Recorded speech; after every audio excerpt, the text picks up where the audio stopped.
Good morning, everyone. I'd like to call this meeting of the Hancock County Board of Commissioners to order. Today is April 21st, 2026, and it is 8 o'clock. This meeting has been recorded and streamed for public viewing. By participating, you acknowledge that your image, voice, and comments may be captured and made publicly available. This meeting has been properly noticed in accordance to Indiana Code 5-14-1.5. Let the record show the quorum of commissioners are present, and the commissioners are now open for business. At this time, I would like for you to stand and join us in the Pledge of Allegiance. I pledge allegiance to the flag of the United States of America and to the republic for which it stands, one nation, under God, indivisible, with liberty and justice for all. Okay. Could I get a motion for the minutes? Oh, yes, absolutely. I move that we approve the minutes for 4/7/2026 as received electronically. Second. We have a motion and a second to approve the meetings for 4/7/2026. Any further discussion? All those in favor say aye. Aye. Aye. Motion carries. Scott just sent a text, said he'll be here in 10 minutes. Okay. Continue on. Well, we got Gary, so we'll kill some time here. We'll just kill some time. I'm good to fill a role here. First item I have is an item for signature. I was hoping to have the McCordsville signature page back, but I do not. But I'm going to have you go ahead and sign on your side, and then I'll aggregate them together when we get them together. But this is for the interlocal agreement pertaining to the road construction at 600 West and 900 North, basically saying that McCordsville is allowing us to manage the entirety of that project.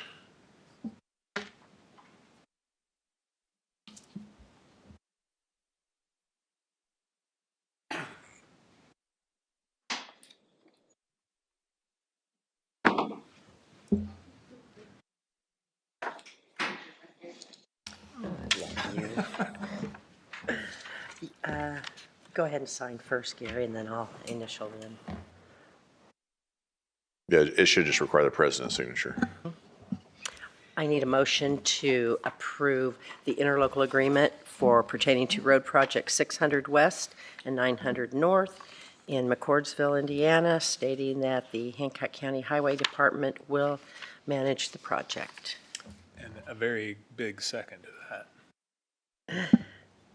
There's been a motion and a second to acknowledge and sign that the roundabout at 600 West and 900 North, which is actually in McCordsville, but the state has asked our engineer to actually take that project over. All those in favor say aye. Aye. Same sign. Oh, no. Aye. Motion carries. That should be a good project, help with north-south mobility there. Again, every meeting I'm saying, we're going to extend HCSS, so. We are. It is in the city's hands right now because they have to do their application for a grant, but I understand that it is going to be done. Okay, we'll start being under pressure. About September, we'll start feeling pressure to get it They will done. be doing their budget in August. Excellent, okay. What's our drop dead date to have that? September, because we have to do an RFP, we have to do a complete request for proposals on it. So, and that's become, with the new federal law, has been dynamic. So we need a good 3 months to get it I'm going to recontracted. say, even with RFP, so the public notice chain, we'd need to really know about 3 months ahead of time. Because I've got to assemble the documents, get them advertised, and actually Suzanne will do most of that, but she'll need time. She'll need a good quarter to do it, a good 3-4 August months. going to work? I think so. Okay. Because But like I said, September, we'll start feeling the pressure. I don't know that we can speed the city up any. They normally do their budget in August. Okay, noted. All right. We received the Indiana Trails Grant. We will start actions at the end of April, so we'll start working on that project. Ms. Scheidler will start getting that grant set up, so we can start getting a contractor on board and get that stuff installed. However, right now, if anyone wants to go and visit that public land, they can. There's 6 parking spots on the south side off of 100 South. So for the news, come out and visit 9-Star Park. There's a public entrance on the south side. So if they go to Route 300 West and 100 South, though, that they don't connect. Right about there by Sugar Creek Bridge, there's a driveway. They can drive in there, and there's 6 spots. They can walk around. It's a beautiful area. Eventually, we'll have the Pennsy Trail connected over to it. That'll be a couple years out. And that was an 80-20 grant, correct? Yes. Yeah, I don't like to pay full. We don't like to pay full freight on anything. No. Fantastic. Well, I mean, the taxpayers send all their money to the federal and state government. We might as well bring as much back as we can. Bridges on 3 South and 4 South, they are closed. 4 South is really close to opening, though. We're pulling stuff out. Once we get some of the cribbing and temporary stuff out, that should open within, I hate to even say it, a couple weeks. So hopefully there's no rain or any disaster come, but we are very close. We're ahead of schedule on both. I got another question. The Yes, sir. 300 South roundabout, the roundabouts and their landscaping within have become really super popular. So people are inquiring, hey, when's the roundabout? Next week. Beautification coming? The beautification for 3 South, 6 West, I assume you're asking about, that is coming next week. Great. The animal chosen for that one was coyotes, Sugar Creek coyotes, so it goes there. So I think we got buffaloes in the queue, bears, dragons, we've got all sorts Lions of. and We can tigers. find somebody to bears. sponsor these Oh, roundabouts, my. put their name out there and take care of them. Well, we do. We will allow people to put a sign out there, a small sign, and they can maintain. We are doing that up in the northern areas, but yeah. So if anybody in the public is interested in that, let me know. Okay. Because we're a highway department, we're not a streets department. We don't quite have the tax draw so that's helpful. I understand there is a bond that we appreciate you guys are pushing through for the highway department garage rebuild and to repaint and fix our windows in the main office. So when that bond hits, I'll probably get word from the auditor's office, and then I will start contracting some of that up. We are taking another step today, actually, so, and it'll go to council at our next meeting. You know me, I'll wait till it's set. I But, know. so, but we're ready to start on that. We met with the Mount Vernon schools out at my office, and we talked about a capital project they're interested in. So if you have any interest in that, let me know. We'll talk about I it. think there's still a lot more to understand about SCA 1 that involves them, how that works, but I don't think we're We're not opposed. not Just opposed letting you know to that information's out there. Just be appraised of the information. Shirley Trail construction will probably start early summer. Same with Nine Star Park. Nine Star Park gates are in. New Powell High School will put a drive in there at some point. That roundabout New Powell High School will not be this summer, to be next summer. We'll put that in. We'll put it in the rest of the road, but next summer we'll get that one in. Kevin Driscoll was a employee of ours. He unexpectedly passed last Thursday. I'll let you know if there's any plans put together for him. He had a small family. We'll contact his girlfriend, see if there's any services or whatnot. If there are no services similar to our, some of our guys are like that, they think we'll have something at the highway department. We'll appraise you of it when we do it. Please do. That's some word. He worked, he was a great public servant, fixed a lot of potholes. We all enjoyed his services and probably drove over them every day. Parking lot by the depot will be locked up for a couple of years. This affects the court and the jurors. So the courts usually tell the jurors to go park over there. But the city is building their new multi-use thing, which is great. That'll bring a lot of commerce and stuff to downtown. The bad sign is until all that parking's built and everything, we don't have parking there. Actually, the city had reached out for the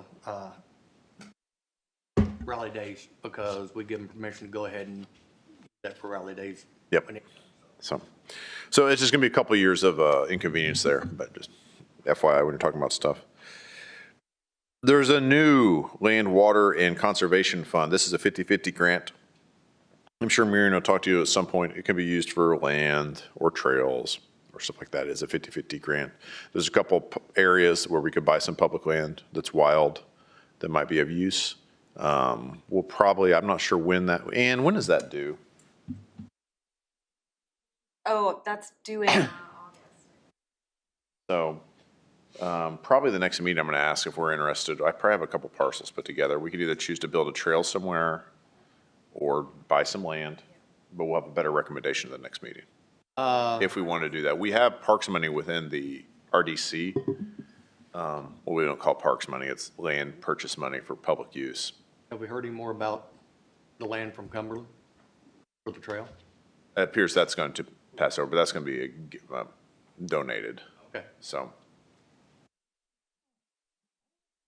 It appears that is moving forward. Again, they're going to remove most of their improvements out there. There's still talk about public toilet or whatever. You probably already see my thing. I'm against that until we have a set program together to maintain them. We don't want to build capital projects we can't maintain.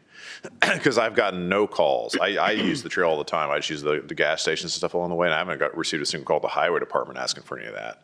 But I know the second we build a bunch of toilets out there, we'll get calls weekly about a spider in the toilet, a snake in the toilet. The toilet's not clean. It'll be, I think people. If we don't have a will enough plan. to take care of their yeah. stuff before they get there. There's a lot of gas stations along Right, there. and while we have a board, we do not have a Parks Department strictly Yeah, dedicated to taking we are a care of county. this. Let's remember, we are a county. We are not a city. We're not funded that way. We don't have nearly the tax base and density that the city does. I think our health department, the environmental side, is not in favor of that either. Yeah, maybe in the future, sure. I don't think we're ready for that. Yeah, I don't I either. don't remember there being one on the Monon. There's not. That's what I'm talking about. Well, I mean, there are some, but those are my peers, and they lament. But in the Monon too, most of that is in an incorporated city limit, so there are lots of other options besides that. Yeah, it's just something we're probably not going to be good at. Anyway, Ann and I were looking deeper into I have a large capital. Mr. Shelby was asking about this, and this is something we provide. We did this last year in 2015, but I guess not. So if you look, there's this green tab, and I've added some of the other projects you have in there. A side effect of that is, and Greg would get a kick out of this, is we've looked deeply into our standard deviation of our planned versus actual expenses, the sigma, if you will, and it is broad, and that's requiring us to have a lot of working capital because you have to cover a certain amount of contingency. Take, for instance, the land we're going to maybe buy Jack and Sons. Well, we might buy it, we might not. So that swings. And we have a lot of costs like that. And looking deeper into it, our standard deviation of revenue has been wide because laws have changed, SDA 1 and stuff like that. And combine that with our standard deviation of expenses being broad. We're going to look into it a little deeper. There might be something we can do about it. There might not be, but we have a broad unpredictability to our expenses and revenues in the last few years. I'm not saying there's anybody's fault or anything. I'm just saying that's what it is. What we plan on and what we spend, what we plan on earning and what we get are different. And Greg's done an excellent job making sure we're in a safe position. We've got plenty of working capital on that. But it is broader than it warrants looking into. I went ahead and pulled my thoughts on it. I'm not a CPA, but we're healthy. I think Greg would say we're healthy, but there's just some stuff in there you might want to take a look at. So I'm trying to make a standard deviation in layman's terms. Greg, you have anything to say about One that? standard what about a standard deviation? Any of it? Well, after Gary gets done, sure. Okay. Yeah. If you do one standard deviation each way, what is the 65% chance of falling in there? 2 each way, you added up all the stuff, it'd be 95%, and 3 is 99%. Now, being 99% certain of anything is too expensive. You'd have to keep tens of millions of dollars in reserve because crazy stuff can happen. But in general, our cash has been going up, our ending cash.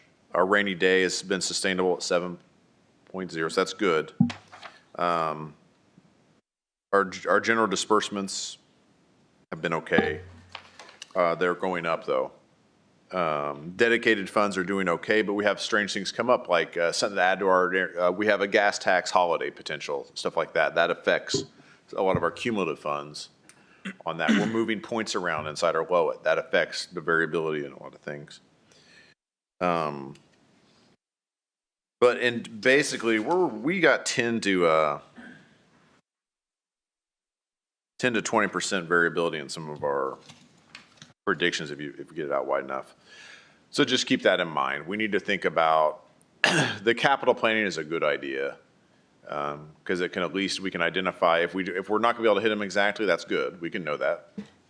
We're never going to hit our estimates perfect. No. That is an unrealistic expectation. We will never hit our revenue or expense projections. Only children would think we could do that. But we do need to know how far off we are on average or whatever. Actually, Jim had asked about everybody doing that. That's why that went out. Yep. He said it'll help better predict. I would like you guys to go through what the capital plan on what I believe the commissioner side is here. I've tried to plug that in for you guys. The red is kind of new stuff. We've got justice projects, the courthouse, highway garage, annex, memorial, and I need to know if there's anything that the county farm justice center is a big one. That is one of the biggest ones. Sure. That was submitted by us back in September of last year, so that was pretty well known. I know that numbers have been crunched, and it was a bold move to try to do that, but I think it can be accomplished in the next 5 years. I agree. And I but like lean on your professionals heavily. Oh, we will. It's not like we're going to recklessly spend money I know you're not out there, but we're going to lean into you and Greg as to, hey, when, this can be done, this might not. You might need to pump the brakes on this for a little while. But we do have a vision out there and for a building on your property as well, some other things. So, And I think once we have the master plan underway, we'll have a better idea of what is to come. And it'll affect executive decisions you want to make. For instance, say whether you're going to do like a BOT or something, you might be able to control the mean of what it will cost. So you'll be able to control your standard deviation better because it's going to be a more controlled cost, but it will cost you more. You'll buy that risk. There's a trade-off with everything. There's a trade-off with everything. So just stay educated on that. Go to your continuing education. Make sure you understand that because you are elected by the people of the county. So it'll be your call, which is fun. That's a big burden. Especially when we're talking hundreds of millions of dollars. We've still got a little work to do at the community corrections and the prosecutor's office. And that's a decision that has to be made too, whether you're going to continue that or not. We are. So, all right, that is all I have. So if you could review the red parts especially, or if there's any large capital projects in there that I've missed, let me know so I can add those and send them to the council side when you get a chance. And that'll also go to Greg so he can review it and make sure that we're staying within our bounds. So barring that, that's all I have for this morning. Thank you so much. Thank you. Weather's warming up, the sun's shining. Get there to improve the sleep, the CP ready too. Greg? So, good morning. If you want to take one of these, pass it on, because this is kind of. Yeah. So, thank you, Gary. So, as you know, council has requested kind of an updated capital improvement plan. And the reasoning behind that is as we proceed with our rating on our GO bond, this will be one of the top documents they'll ask for. And Gary, we want to keep the bridges separate bucket because those all get funded from Cume Bridge or some other way. Yes. Mr. Shelley's asked about the point that could be reached. And so, as you know, then when we get your resolution of need today for the GO bond, then we'll be proceeding with that. And so Lisa Lee is awaiting some final information from you, Scott, I think, on the resolution of need. We will not be putting in, it is my understanding, the fairgrounds or the ag, because at this point in time, everybody calls them a little something different. At this point in time, that will take a taxable bond, according to Lisa Lee. We do not want to do a taxable bond along with a tax exempt bond. We want to go back to council and maybe find a better way to do it. Okay, so we don't need to incur two bond costs, and a taxable bond for that amount really wouldn't be, a smaller amount really wouldn't be efficient. And I think they could come up with the money to another line item. Yeah. And so remember, what we do on every capital improvement plan, we look at debt and equity. Equity being the cash reserves. And we're going to be putting out the new sustainability later this week, which has the most updated financial information fund by fund. And we are doing well, but we also know where the path is heading for us. Okay, and so I gave you this document, which was really the document that I handed out to the county council maybe a month ago, or maybe even last year, and we just updated it April 20th. But the first page is where we stand on lit going forward under SB1. Now, as you know, you guys and gals were at the same meeting I was with the Association of Counties. They were saying kind of hold off on the Musk group, but I've impressed upon council that we would want to start getting engaged in that after we know where the 27 budget's going to be. And we're going to know that in the next month or two. Mm-hmm. So I know, Gary, I believe you've gotten a call from Cumberland and things like that. And some people are like, maybe we shouldn't even do the Musk group. I disagree with that. I think we actively need to put, 91 counties need to put some kind of response in. So that, because what the state has basically said is, what do you all believe you need? If you don't like what we gave you, what do you believe we need? Now, you may not have a unanimous decision. Doesn't mean you can't send in a report, period. And so I think for the good of Hancock County, we definitely need to do that, because if you turn to page 2, that'll answer it. Yes, Bill? So the message I heard in that training the other day from AIC was DLGF was not going to have any of those numbers ready, not so much on the county side, but on the municipal side, because they've never collected those numbers before. So this is the first time.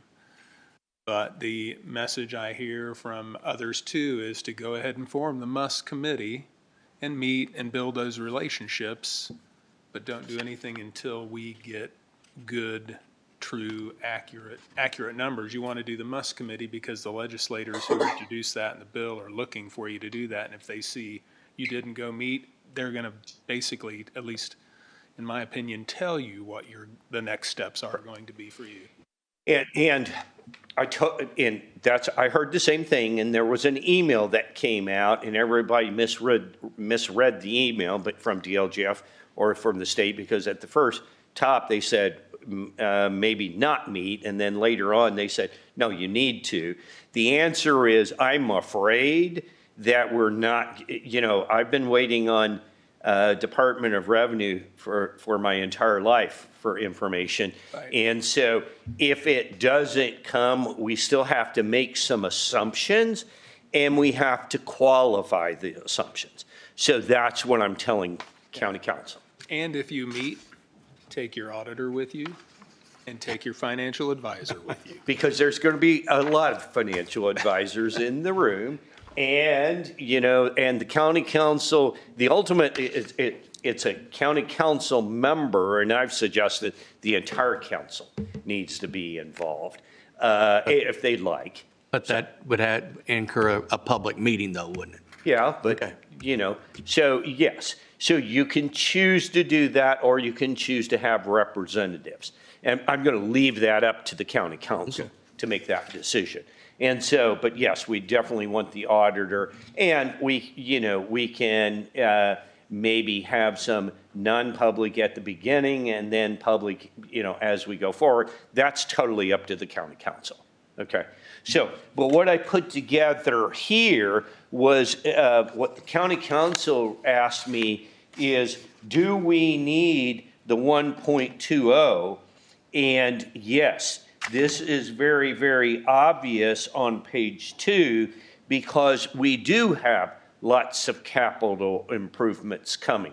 Now, remember, I said debt and equity, and debt can take on LIT, local income tax. It can take on property tax. so it can take on one of those two forms for repayment.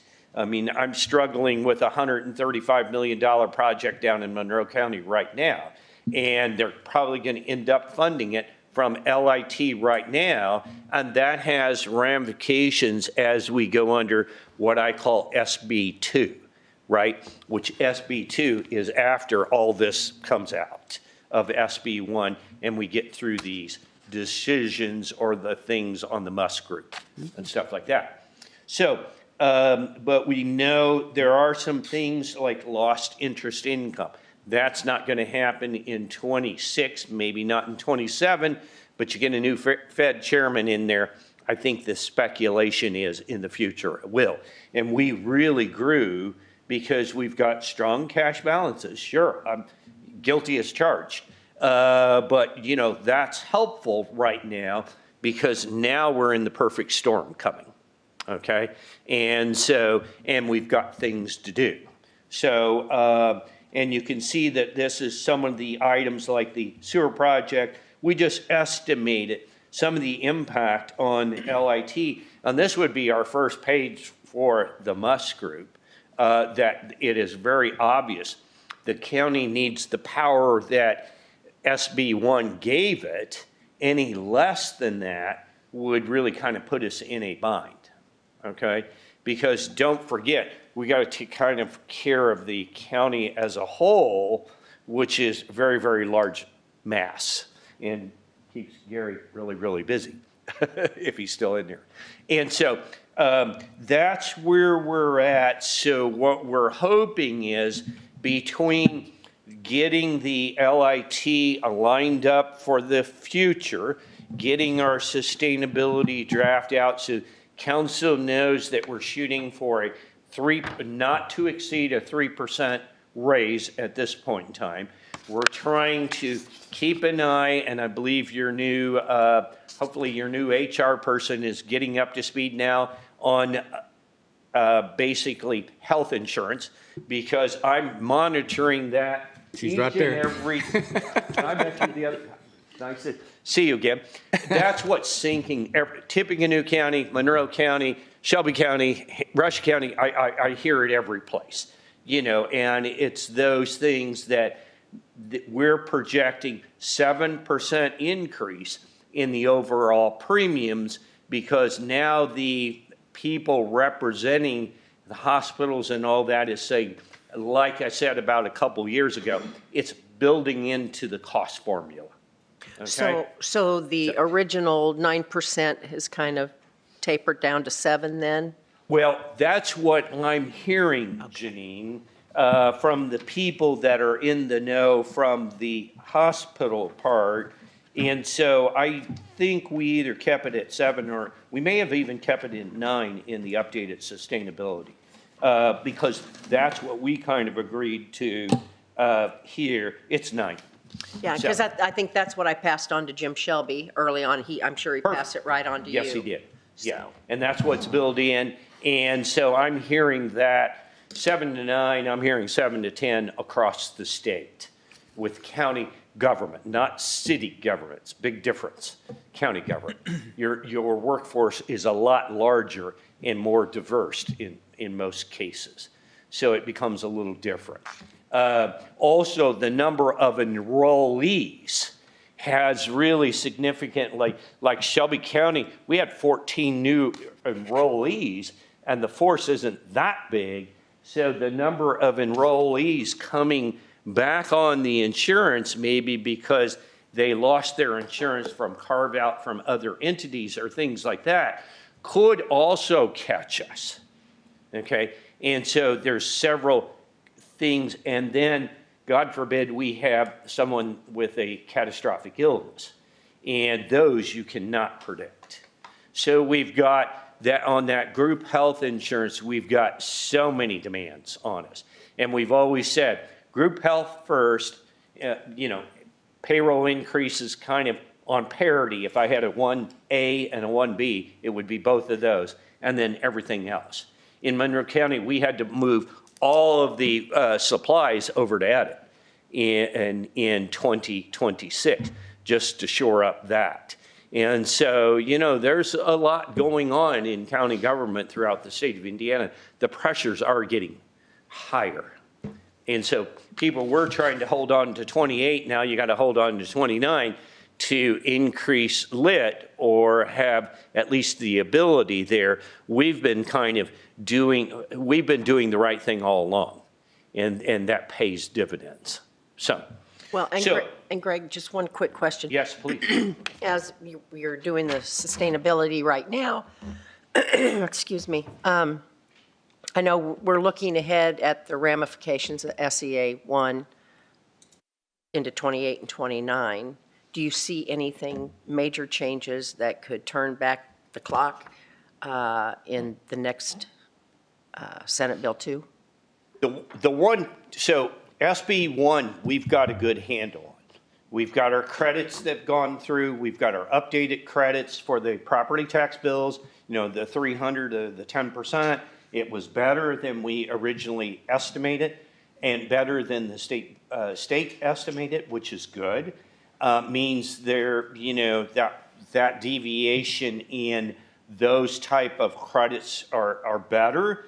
It may impact our debt funds a little bit. So we may be going back to food and beverage and putting in the 125 just in case for debt service, because these credits are different than circuit breaker. Circuit breaker doesn't impact the debt funds.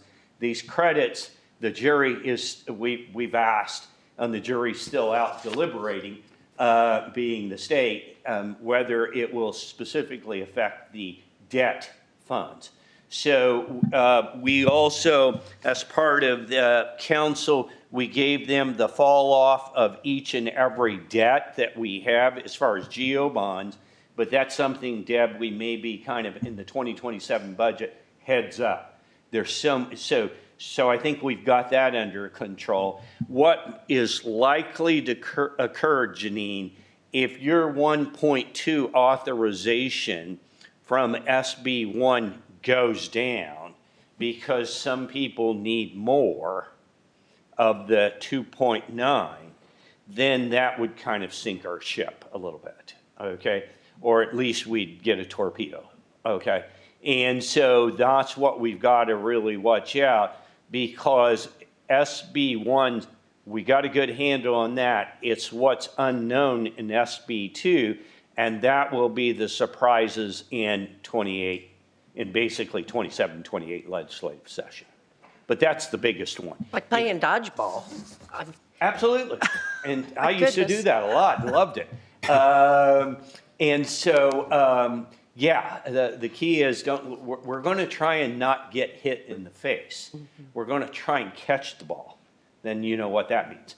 And so, so that's the key going forward. Now, we'll take an integration of TIF dollars. It'll take an integration of GO capacity, LIT capacity, and equity capacity.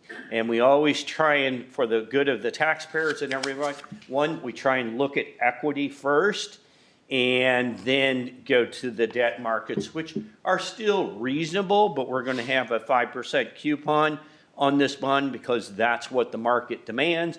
But we'll have, you know, a premium in the GO bond when we issue it, and that'll bring it down to around a 350 or something like that. So it's still a great bond market at this point in time, as long as we can maintain our rating, which means sustainability, capital improvement plan, and those type of things. So that's why I'm here today to say, boy, that's really, really critical. And I've got to have numbers to it too. So questions further, please. Okay. Well, I think from the county, if you have any questions, I know you guys all attend, guys and gals. Don't mean that in a bad term. You know, you attend the monthly meetings of the budget committee, budget and efficiency. We're going to be using that word efficiency a little more because that's going to be critical, keeping those expenses as much under control as we can. And then that will kind of formulate our policy, but we're way ahead on the ball game on considering salaries. And thank your payroll department, did an awesome job. We've got it individual by individual, 2%, 3%. Now we have it categorized by fund. So they did it. That's exactly what I've been looking for over the last couple of years. Perfect. So that's outstanding. And so we blanked out the names, just, if you want a copy, we blanked out the names and things like that, just to, not that it's not something, but it's just trying to help everybody. So, okay, further question.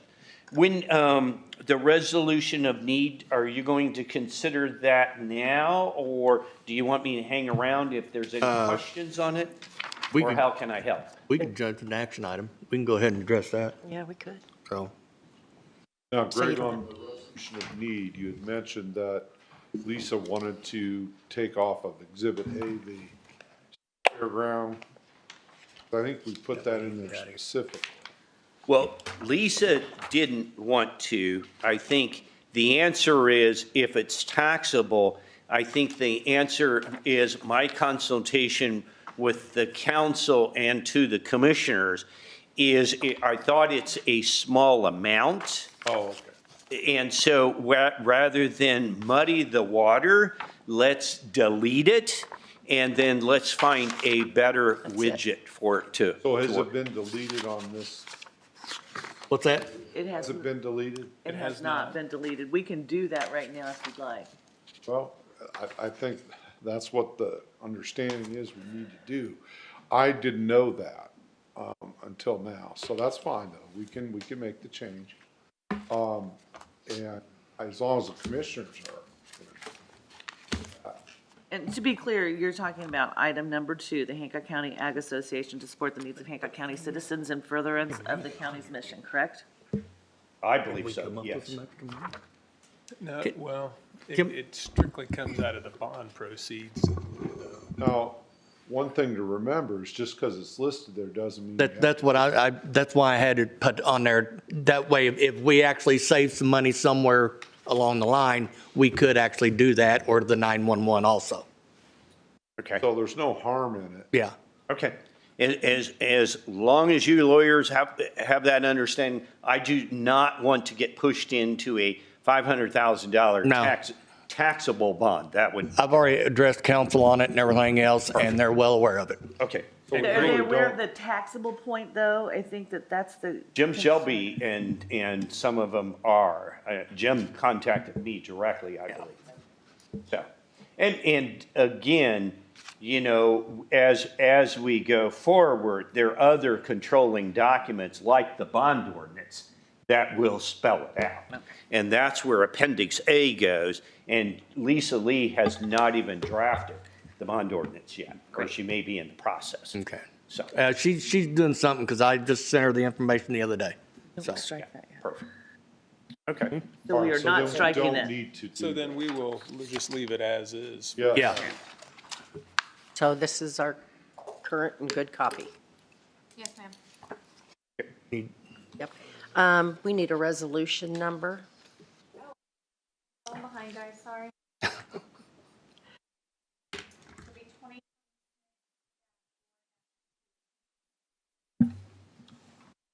I make a motion that we approve resolution number 2026-4-2 in front of the Board of Commissioners, resolution for making a determination of need for Hancock County public safety projects and various other projects, approving the issuance of a general obligation bond to the county and taking related actions. Second. There's a motion and a second on the floor to approve resolution number 2026-4-2, resolution making for a determination of need for Hancock County public safety projects and various other projects, approving the issuance of a general obligation bond of the county and taking related actions. Any further discussion? All those in favor say aye. Aye. Opposed, same sign. Motion carries. Any other ways I can help? That's it. Thank you very much. Thank you. Thanks, Greg.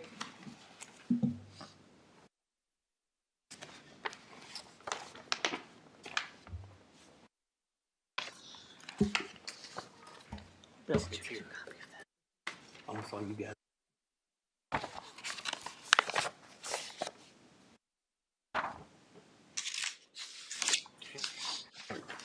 Greg, I do know one thing you could help us with there is to continue to advise the council to take in all the trainings they can on SCA1 provided through AIC. They've been really, really helpful.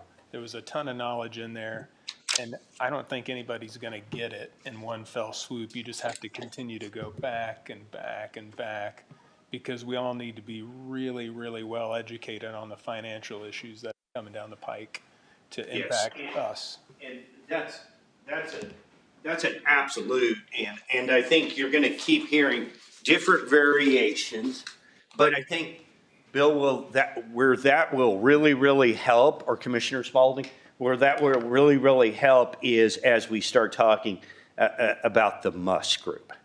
Because you're gonna really get education during that process from a whole host of reasons. You know, ultimately, what happens with your study too on fire and EMS is going to be a critical item, because that's going to be a component. But I hear you loud and clear. Just keep pushing that message toward them as well, to be Yeah. as financially savvy as you can. There are a lot of trainings out there for this. You don't have to go, you can get them online, but to really, really sink. And I think we possibly will have 2 new council members coming, and it's never too early for the new people to start learning. Yes. So, because it is a fire hose. Thank you, Greg. Thank you. Facility update, Cory Taylor. He was here. There he is. He is.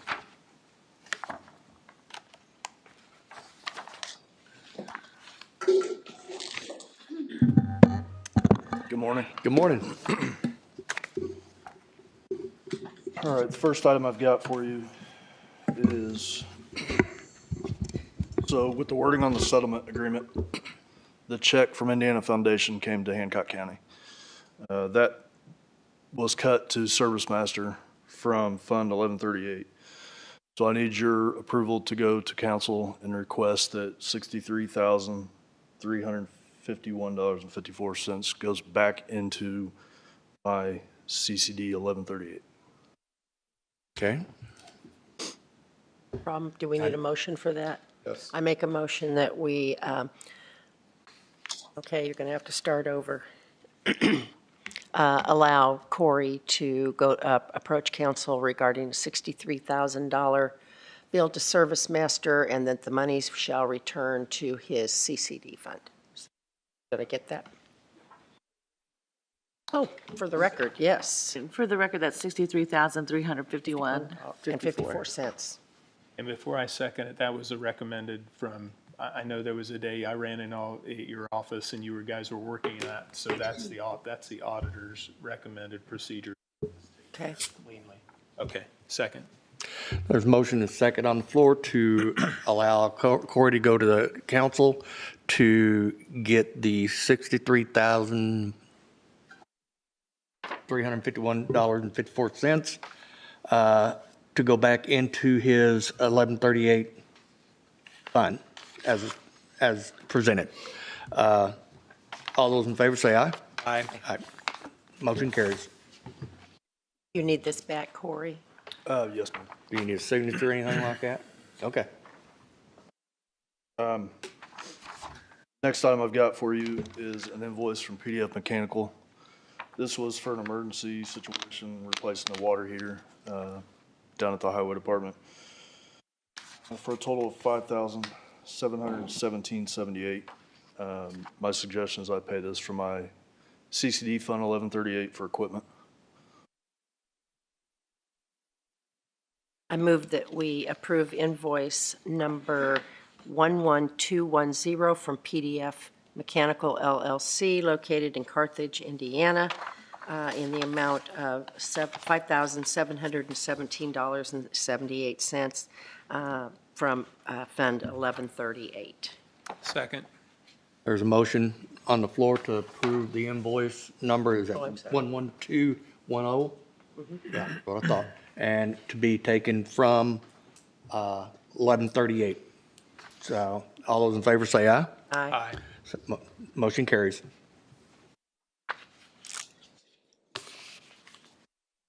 Final item I've got for you, which is not in your packet. I just received this late last night.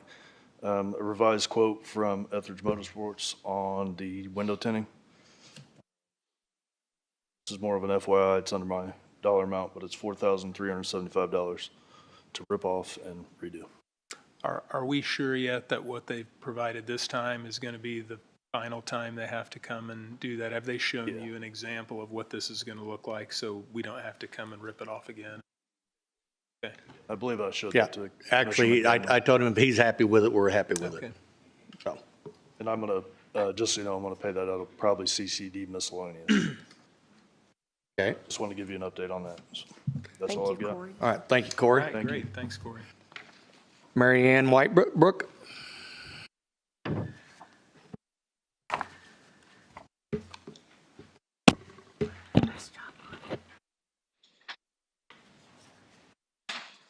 Morning, Mary Ann morning. Wietbrock, and this is Paul Galley, and we are both members of the Board of Pennsy Trails of Hancock County. And we are here today to discuss a vault restroom, waterless, at the 400 West Trailhead. And we're excited to discuss that we have been a nonprofit for 10 years, and we have documented over 6,000 volunteer hours and brought in $1.5 million in monies to this county for the trail. And we have put down 3 miles, and it's very, very exciting. Hancock County Trails Plan has listed the Pennsy Trails as a priority for trail connections to from Greenfield to Cumberland and beyond. The Hancock County Quality of Place document lists restrooms as vital to trails and trail amenities as very necessary part of for this county, for this trail. This is a regional trail. People are coming from distances of more than 10 miles at times. And even people that don't come as far don't have bladders that can get them too far to travel. We actually conducted a survey last year and received positive feedback with 97% selecting the need for a vault toilet at the 400 West Trailhead. We've conducted our biannual survey that we do every other year and shows an average of 0.42 trail users per minute. Okay, and we do travel to all 8 different trailheads. We found 45 parked cars with 30 from Hancock County and the remaining from Marion, Madison, Shelby, Henry, and 1 from Ontario. And so this trail is pulling into our community. The Hancock County Tourism Commission has provided us a great website and brochures. We've passed that to all the surrounding counties to bring in school kids to our trailhead. We have an outdoor classroom. We have education. We're actually having an event tomorrow with youth. We're going to have up to 20 youth there that we're going to help provide about outdoor education and wildlife management for our habitat. We are also going to have an event on Saturday, a trail mixer event, which is in the Central Indiana event. And we are expecting more than a dozen helpers to help us. We were on the trail on Saturday during the rain. We had a half a dozen people there clearing the honeysuckle because the honeysuckle is going to grow on the trail. And we are there committed to keeping that trail safe for people. And so the lowest bid that we have for this waterless restroom is from Ferguson Construction. We're excited. That's a local Hancock County business. And they actually are going to put in a concrete system. The current porta pot's been there for over 4 years, and we have been maintaining its service with Anytime Outhouse, and we have been paying for that independently. We've talked with Derek Adams at the Hancock County Board of Health, and he states that it aligns with the Hancock County codes. The service fees we would continue paying for at least 5 years until the trail is connected. And I'd like to introduce Paul. We actually have a team on there every week, okay? They're there right now, or they're going to be there at 9 o'clock, okay? They're there every Tuesday, in addition to the work days that we have on the weekends. And they're committed to helping with the management of this system. And they're going to be there at 9 o'clock this morning, their group.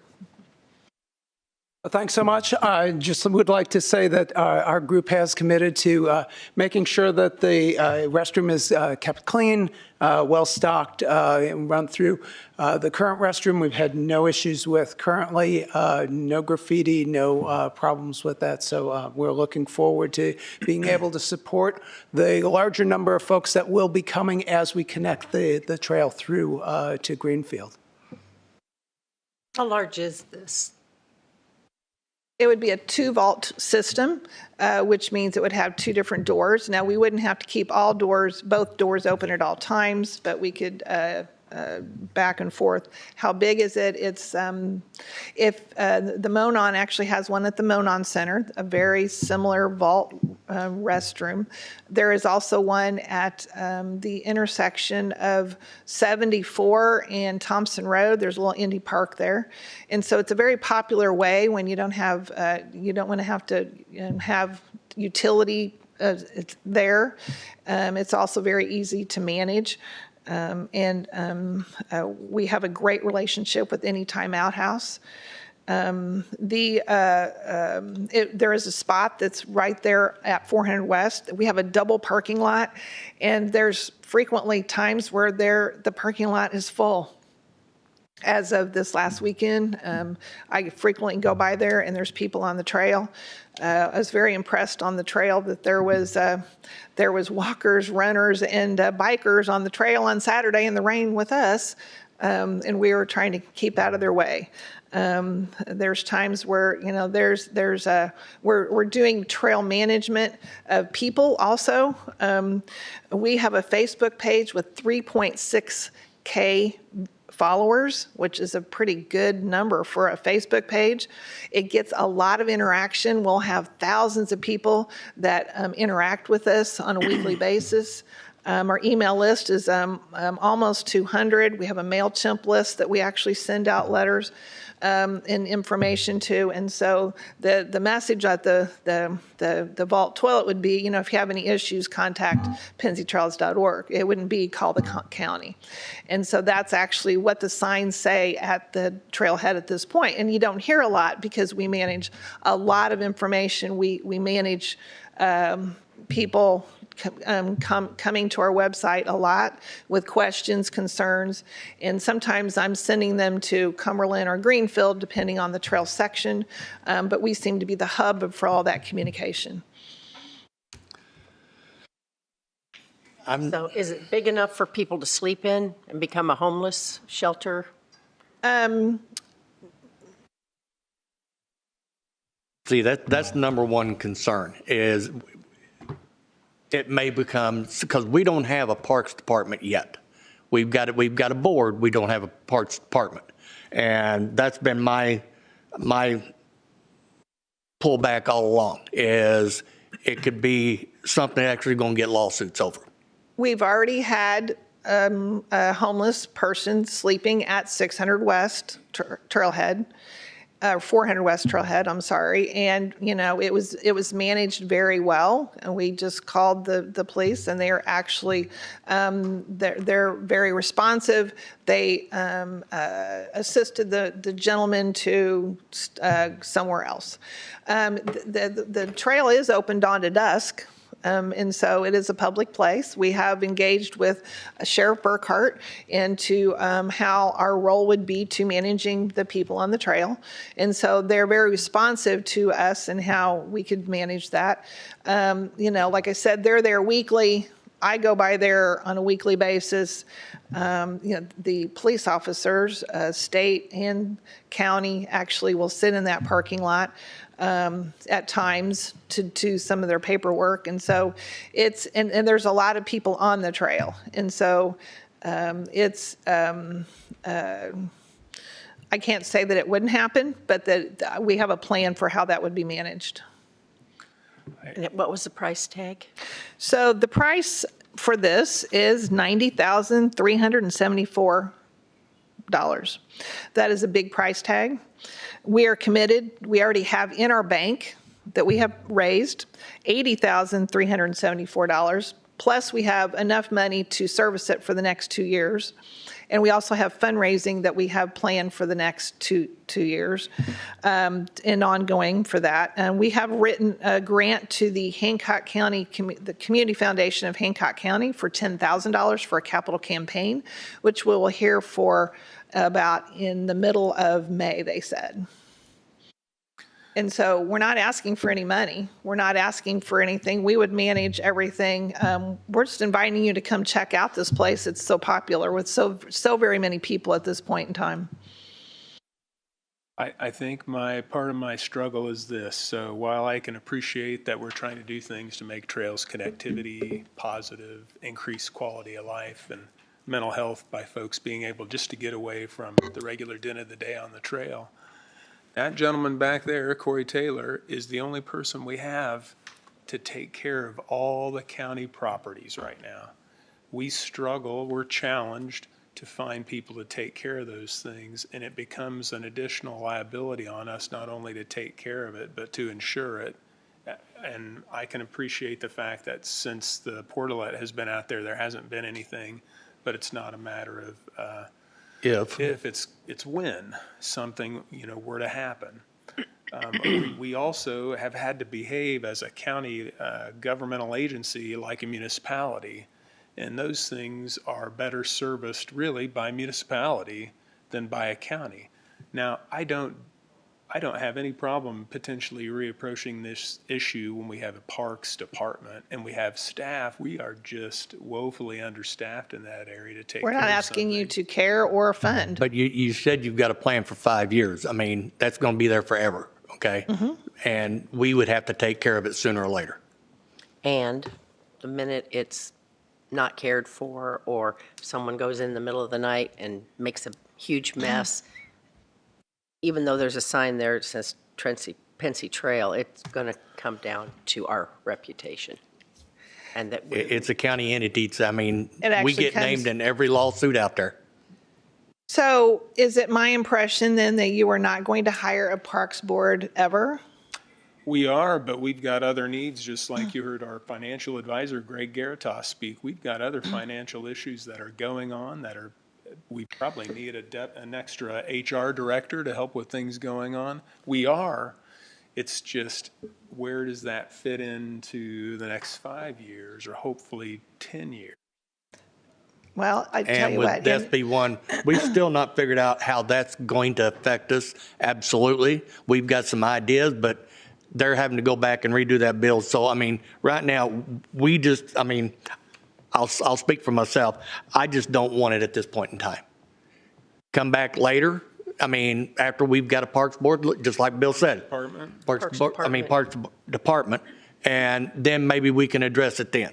Right now, it's just a liability. When you open this trail to Greenfield, the people from Greenfield are going to want someone to stop and rest for a comfort station. We can't bring, for the tourism, we can't bring school kids in when there's this little plastic porta pot that's showing age at this point. you own the portalet? Pardon me? Do you own the portalet? We pay for it to be serviced, yes. Don't own it, though. I don't think we own it, no. So they could upgrade that anytime that you requested it from the portalet company. Yeah. If it's becoming worn or worn out, you can request a newer model. And it still gives the comfort there. So this is a place that people come into look pretty much as they enter Hancock County. And so this is going to be what they see and what we have. It is, but the other thing that those folks don't see is the challenges we have as electeds to make sure that the money is spent wisely. And again, we just heard from our financial advisor, we don't really know what we're going to expect here in the next year or so. But we don't even have a parks department. And we have a one-man facility operation right now, totally love them, but we run them ragged to do that. And right now, it just doesn't make sense, at least in my opinion, that we go ahead with a vault toilet for something else that we have to be eventually. I know you said, hey, we'll take care of it, but when the care stops, it falls on the back of the local I'm government. not saying it stopped. I'm just saying for at least 5 years. I mean, we have a very, very, I mean, I don't think you're impressed by our volunteers and what we It have done. has nothing to do with your volunteer. I'm impressed by your volunteers, but that doesn't, like It doesn't, Commissioner that does not McDaniel play says, into this. just This is a because- liability cost for us as a county. And as I told you, if somebody has an accident on the county road, we get a lawsuit for it. So I just don't want to open us up for more lawsuits. And it's just not the time for it. And were you planning on insuring liability and all that? This is Hancock County property, so we wouldn't be able to insure your property. Well, that's what I mean. There comes liability with that. So even if something happens out there now with the Portlet, they're going to come and potentially sue us And before we incur any other things. So in that way, just asking, how is that different, from having a two-stall versus the current portalet? Because we don't own it. Okay. So The damage to the property itself. what do you mean? If we owned it, I mean, you're still going to have the same risks for any individuals or issues in there. Anytime outlet is not. My concern carrying- all yes. along has been safety. And I think about safety first. And as you said, there's already been a homeless person out on the trail and it had to be removed. I don't want to open us to lawsuits. And there's a big difference, too, between a permanent structure and a temporary structure, which is what you're working with now. Appreciate what you're doing here, really do. But I think at this time, it's just not the right thing. It doesn't, right, it doesn't mean we wouldn't reconsider it at a later date. Right. If it gets reconsidered, I sure would like to have a Parks Department consider that request before than what we have now. Well, at this point, since the Pennsy Trails has become part of the Hancock County Parks Department. There is no Parks Department. Or It's just the park, board. Well, parks. We are in the infancy stage of this. I understand, but the Pennsy Trails is included in that, and we thought that would be a better long-term solution for the Pennsy Trails, actually, as we move forward long-term. We are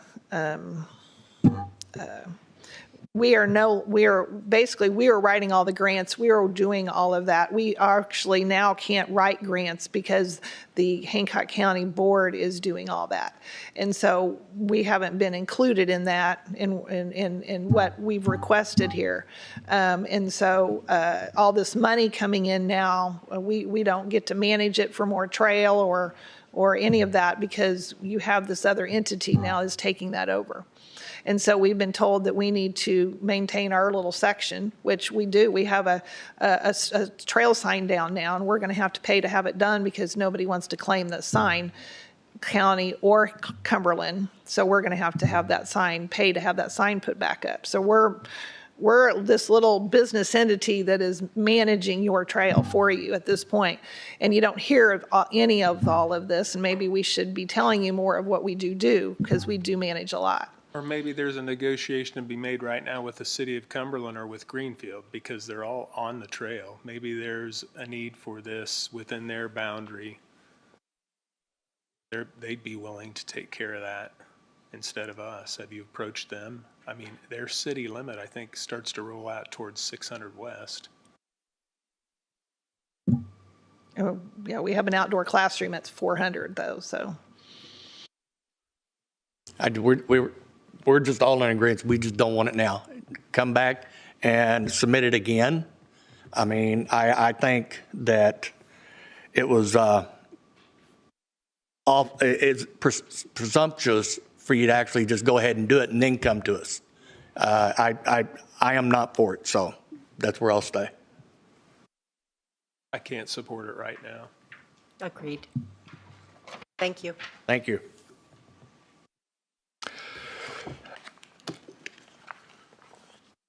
Matt? Lohrey? Okay. Lohrey? Okay. Good morning. Good morning. My name is Matthew Lohrey. I live at 3865 North 300 West. I'm here to request a variance for a secondary driveway for my property adjacent to the primary one to my residence. And I was looking at this yesterday. I went on Google and everything else.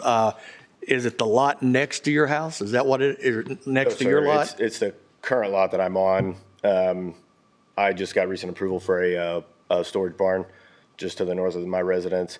This will be a secondary drive adjacent to the current one, which will eventually be joined in the middle to create a turnaround point to prevent having to back out onto the county road. That's one of the main concerns. So I'm not backing out as much if I'm pulling trailers and equipment in and out of the property. Mike, where's the highway stand on this? It's a local road. It's not a trail or anything on a collector. So wavering needs this stuff. He said, we're okay, but I guess our stance right now is it's okay. Okay. Okay. I make a motion that we approve the driveway variance for Matthew Lohrey, located at address 3865 North 300 West in Greenfield, Indiana. Second. We have a motion on the floor and a second to approve a driveway variance at 3865 North 300 North West. West, isn't it? North 300 West. North 300 West, that's what I thought. Okay. Any further discussion? All those in favor say aye. Aye. Motion carries. Thank you. Welcome. Thanks, Mike.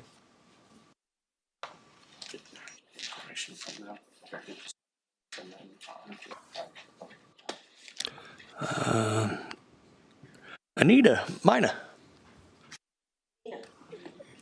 I thought you had a different last name. Anita Mina. Anita Isn't Mina. that fun? Let's all say it together.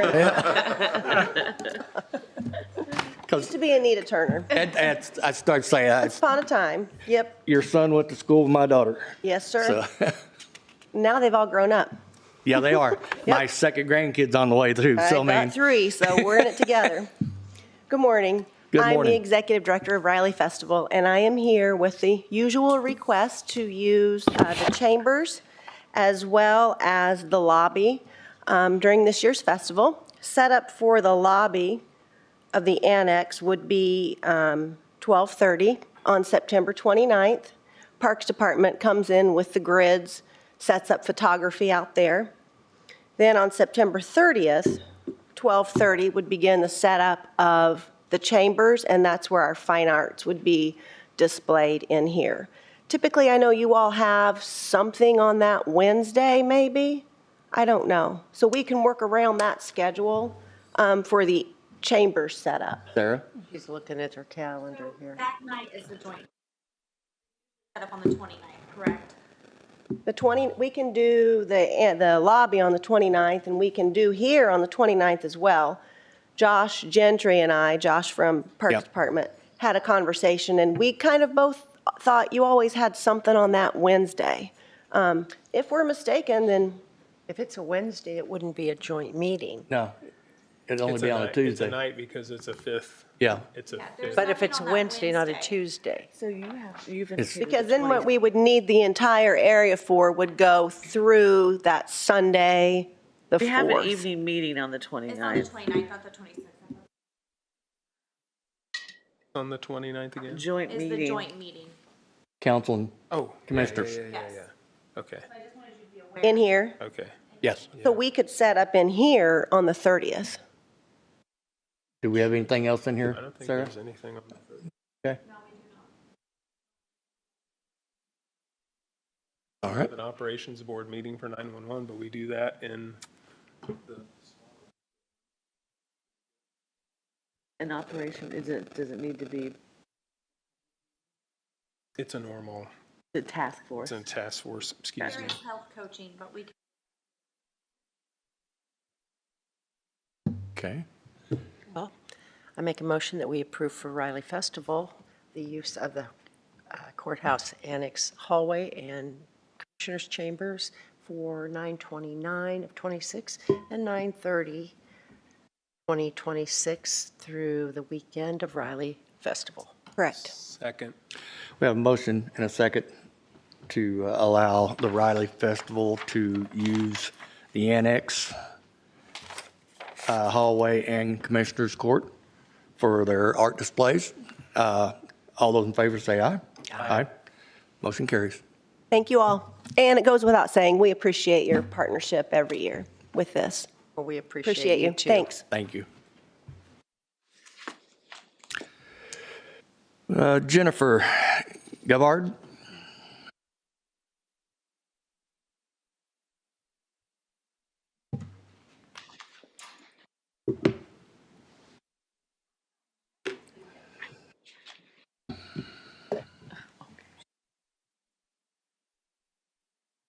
Hi, good morning. Good morning. Morning. My name is Jennifer Gebhard, and I am the Executive Director of the Central Indiana Regional Transportation Authority, known as CIRTA.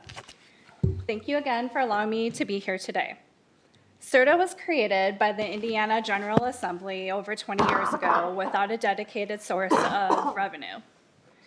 We rely on partner contributions from our member counties. I'm here today to ask the county for $15,983 for 2026. From 2008 to 2017, the county has contributed to CIRTA yearly. Then again in 2020, with a pattern of every other year. In 2025, CIRTA delivered approximately $52,000 in direct services to the county by bringing resources to residents and employers. This amounts to a $3.30 return on your investment for every dollar that we request. So where does the value come from? Our Commuter Connect workforce program assists employers in supporting carpool and vanpool matching for both people commuting in and out of the county. Through CIRTA staff engagement activities, our outreach team engages residents at community events like Riley Days. We help people save money during times that Hoosiers need it most. And most importantly, we reduce the barriers for work participation. We also promote Ride Hancock. Additionally, we have a new school pool program. That's a family-based carpooling system to assist in traffic congestion, schools that may not have a yellow school bus system, and critically important when districts face driver shortages impacting service. We also have a mobility management program and a County Connect program. This works towards regional goals to streamline cross-county collaboration and resources. 2 weeks ago, we launched a cross-county pilot with Ride Hancock County and Hamilton County called One Call Connect. This allows riders to book trips between Hancock and Hamilton counties with a single call to CIRTA. In your folder, there is a document explaining how this new cross-county pilot service works.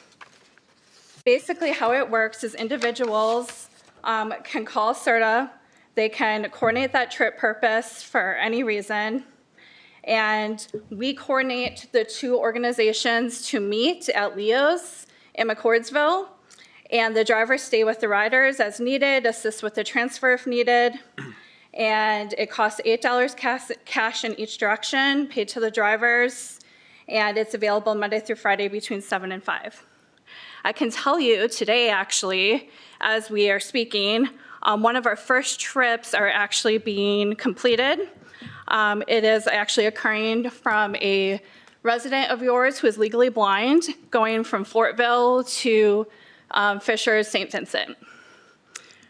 The pilot is a critical step to begin to see what's possible for taxpayer savings. We have a lot of different organizations across the region. They all do different things. They all serve different purposes, but they all also have dispatchers. They all, right now, the customer experience is pretty bad. So my grandma, prior to this pilot, if she needed to take a trip, she would have to call 2 organizations to try to coordinate that trip, see if there's availability. They have different softwares, they have different rules, they have different pricing. It discourages people who need it most. With that as well, not only does it help with the taxpayer savings, helps improve the customer experience, but it also is a super critical step for the region to start collecting regional cross-county trip demand. Another collaboration program that we have that serves your county is called the My Freedom Program. This is direct services to your residents. It's for anybody over the age of 60 for any purpose, or for an individual with disabilities. What's critical to note about this is 24 hours a day, 7 days a week service, filling critical gaps where other transportation options are not available. Please keep in mind, this is a supplemental program to Ride Hancock. This is to help serve those needs when they aren't able to fill them due to hours of operation, and it's also a service to help your residents cross county lines. Gebhard, do you have any statistical information that would show us how many times we've supplemented Ride Hancock out here with CIRTA? I could work on getting you that information. I can tell you that with this pilot program alone, we are meeting with them on a regular basis. We meet quarterly. We've been meeting for the last year on this pilot program. I can tell you that at one point in time, we have had over 28 van pools that served Stanley Black & Decker, going to different places throughout the county, picking up individuals as well.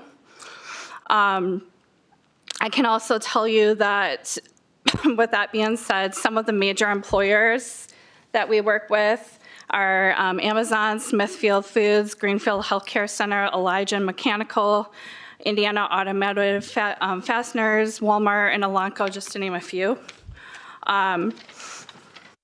With that being said, our program has also kind of already works as a one call, kind of like a resource center for the region, if that makes sense. We get calls daily to our office where we are educating people about different resources throughout the region, including Ride Hancock. I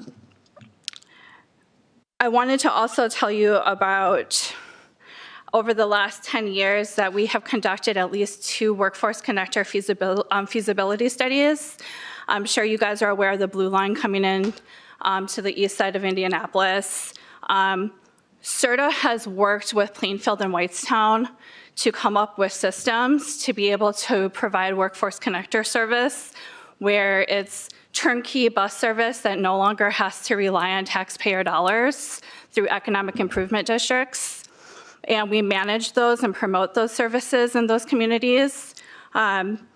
And that is something I could see potentially, with all the growth that you have here, may or may not be of interest to you guys in the future, obviously down the line. You know, some of the benefits I'm talking about today, they're not fully quantified. For example, you know, what are those on economic development, for future expansion opportunities and things to that extent. I do appreciate you guys having me here today. You know, your continued participation with CIRTA is going to ensure that, you know, your residents will continue to remain connected to the regional opportunities that we provide, and I'm happy to answer any questions. The folders that I provided to you has my contact information in it. It also has some information about some of the things that we talked about today. There's also a document in there that explains the methodology we came up with for the 2026 partner contribution ask. I think it's important to note that with Senate Bill 1 and the struggles, you'll see another document in there for the 2027 ask. I know a lot of communities are planning their budgets currently, right now for 2027, and your partner contribution is lower for 2027 than what it was for 2026. Well, what we're asking is for some of that statistical information so that we can make an informed decision and make sure what CIRTA's delivering and has delivered is efficient and effective for us. Okay. Instead of just cutting a $15,000 check, we really want to know what's behind it, what has CIRTA done in the past, and then those numbers they may predict for 2027. Okay. We do have that information from Rideshare here in Hancock County, but we would, as Bill mentioned, need it from you as well. What do the businesses that are benefiting from these people come to work here, what do they do?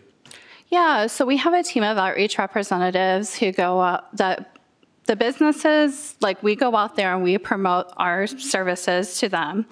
And what we do is we go and set up informational tables at work sites, promote all services that are available to them, whether... But do they contribute money? Do the businesses contribute? I'm sorry. No, the businesses do not contribute money. But the people who are riding there, they pay for a ride? No, not necessarily. We're funded, so our services are funded primarily through CMAQ funding, Congestion Mitigation Air Quality Grants. So with that being said, the local match dollars that we ask for help with administrative costs for our agency and organizations and support local match. So those services that those employers are receiving are, they're not paying for that, no. So how much do you spend on your overhead, your personnel to oversee this? Well, CIRTA covers 10 counties. So for overhead alone, between the Commuter Connect program,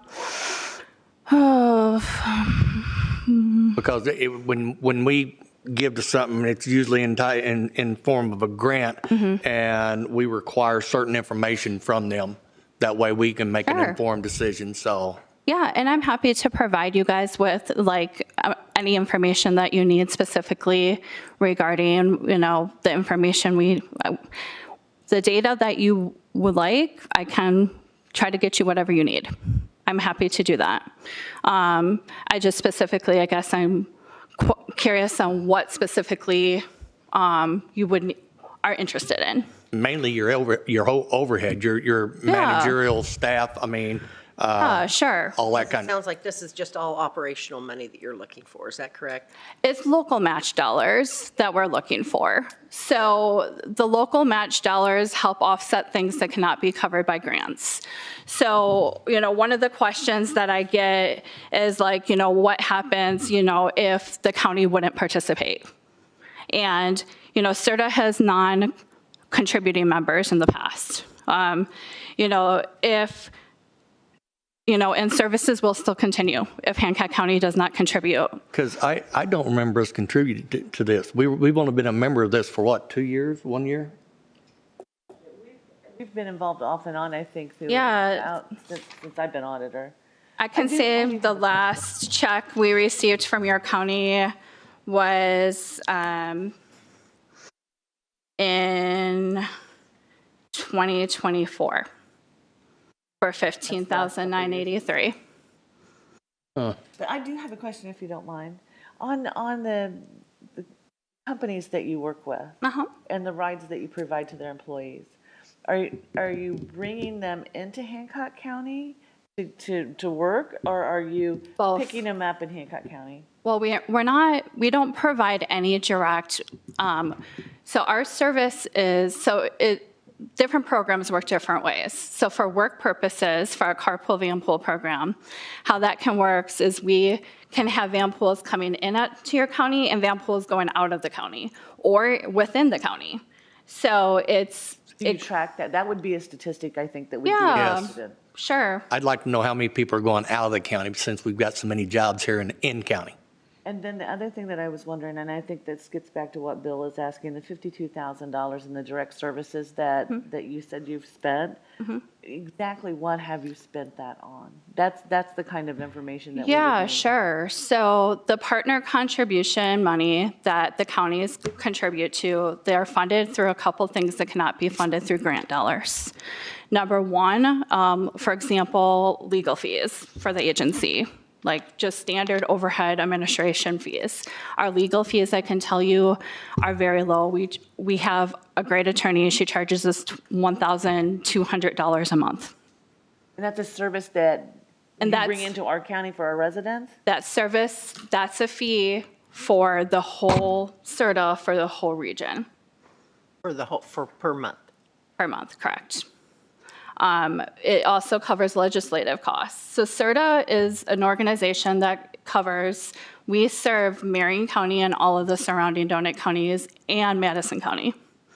And so, you know, our general dollars that we have go to fund those administrative costs like legal fees, our finance fees for our finance officer, who is a contractor for us. Additionally, legislative costs, things that cannot be literally covered by grant dollars. A lot of grants, as you guys are aware of, are 50-50, 80-20, like our mobility management grant that helps support the My Freedom program and the cross-county pilot that we talked about. That is an 80-20 match.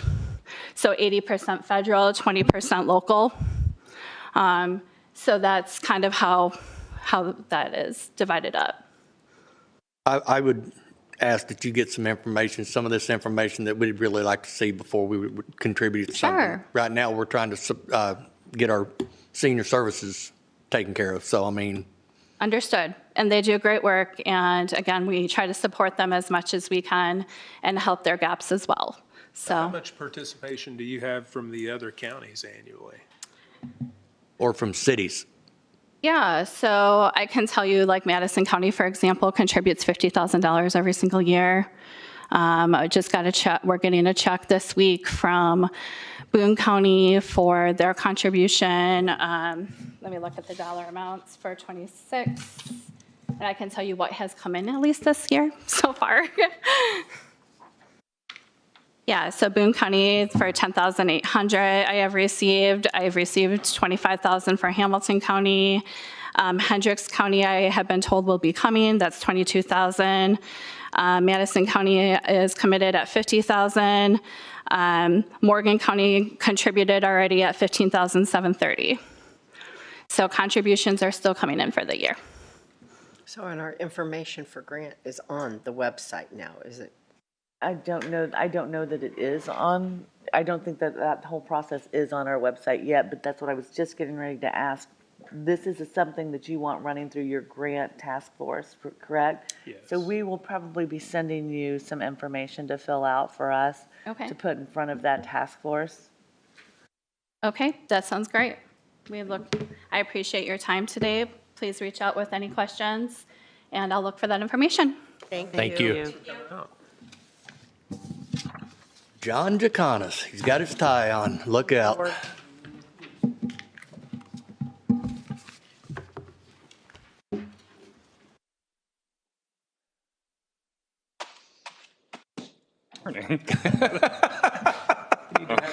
I don't know how to respond to that. Yeah. Good morning. Good We're in the morning. green So, before we get into the main portion of all of this, first thing, thank you for your support for Telecommunicator Week. We appreciate when you can show up, because then it puts a face to the people that are supporting us and have supported us over the years. So Hey, at least we know they're not going to go hungry for a long Boy, time. no kidding. they are not. I'm going to tell you what, we had more donations from businesses than we have ever had before. And I attribute that to the team that was running it this year. We tasked them with this, and it was insane.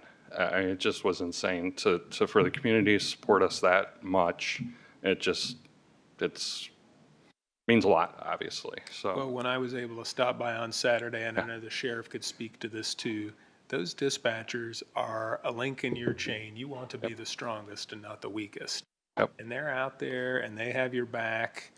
And we don't think of them that often because they're just in a little box doing their thing. Yeah. So it was a great thing to be able to go in and tell those folks, hey, thanks for having our back again and doing what you do. Because I can tell you the experience of having some challenge dispatching and what I consider in Hancock County some top-notch dispatching. There's a big difference, and they're all super people. there is. And speaking of the sheriff, he has a second longest running tradition as part of our telecommunicator week, which he sponsors Qdoba for the last day. And then Bob Holland, the chief of Green Township, has the longest, which is wings, whether it's from one of the two wing places on Fridays. And those are the two. It's amazing. Almost nobody takes off this week. Can't figure it out, but and we appreciate all of our public safety agencies. Well, again, if they went hungry, it was their own fault. 100%. So, but yeah, it just gets better and better every year. We are fully staffed, fully trained right now, which doesn't happen in very many 911 centers across the United States.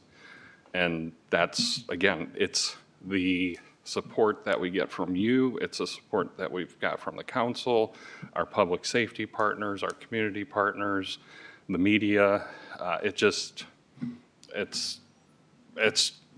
just fantastic. So then I'll go on one other rant real quick, a positive rant. And we talked about this in the lobby the other day. We're doing a hiring process, and it's to backfill a couple positions right now that are within the budget. And during those, we interviewed 28 people for our first set of interviews, and we whittled that down to 12 really qualified they're doing their sit-alongs right now. In between them, we'll have the second interview on the 30th. During those 28 interviews that we had multiple people mention the fact that they follow us on social media. And their comments to that is that based on what they see on social media, they know we have a serious side. They know we have a serious job. But they also see that we have a very good culture and very good team environment. And I have to give credit where credit is due to Greg Duda and Alyssa Eichholz, who doesn't get mentioned very often, but she's the one who usually goes out and does the job fairs and things like that for us. But Greg has done an amazing job with the social media stuff, and there's no fluff there. People come to ours. We have the most followers of any 911 center in the state of Indiana, and the next closest is like half of what we have. We're at about 21,000 right now, and that says a lot to our followers. So, and then my second one is my deputy director, Greg Shamblin, getting into this hiring process. We use Indeed to process all of our initial applications. We had over 300 people apply for our job here. Now, only 90 of those took the test, and then we had to whittle, and then we had 32, I believe, that passed, that were invited to the interviews, 28 accepted, and what he has done with our hiring process. Again, when we tell other agencies, oh yeah, we had 300 apply and 90 take the test, they're like, we get like 10. So, which my comment will be, and it's probably why I'm wearing the tie today, but out of this last 12 that we have in our process, if things go like I believe they're going to go in this second interview, I wish we could hire 6. We are going to lose some highly qualified people who have experience because we're staffed. It's a great problem to have. Yeah. Somebody's going to end up with 2 or 3. Whether it's one of the counties that surround us, they're going to end up with some good people because we just, again, we just don't have the room. But the quality of candidates that we get is just insane. It's the support system that allows us to get that. So I think that's all I have for that portion of it. Okay. Now it's on to business. I'm not sure what you have first in your packet. Power DMS. Power DMS. So this is our Power Ready contract, which is what we use for training and evaluations. We've had a long history with this product. It was actually NeoGov had bought it from its original owner or original developer. And this is just to continue that product. And we evaluate it every year and look for other things, but we'd like to stick with them for at least another year. Well, we have a bid here. So I would move that we renew for another year, start date of 8/3/26 through 8/2/27 with Power DMS by NeoGov. The amount of that would be $3,533.17 annual. Second. We have a motion and a second to approve the contract with Power DMS to renew, and that is in the amount of $3,533.17. Is there any further discussion? All those in favor say aye. Aye. Motion carries. I take it you want my signature on it. Okay. Yes, sir.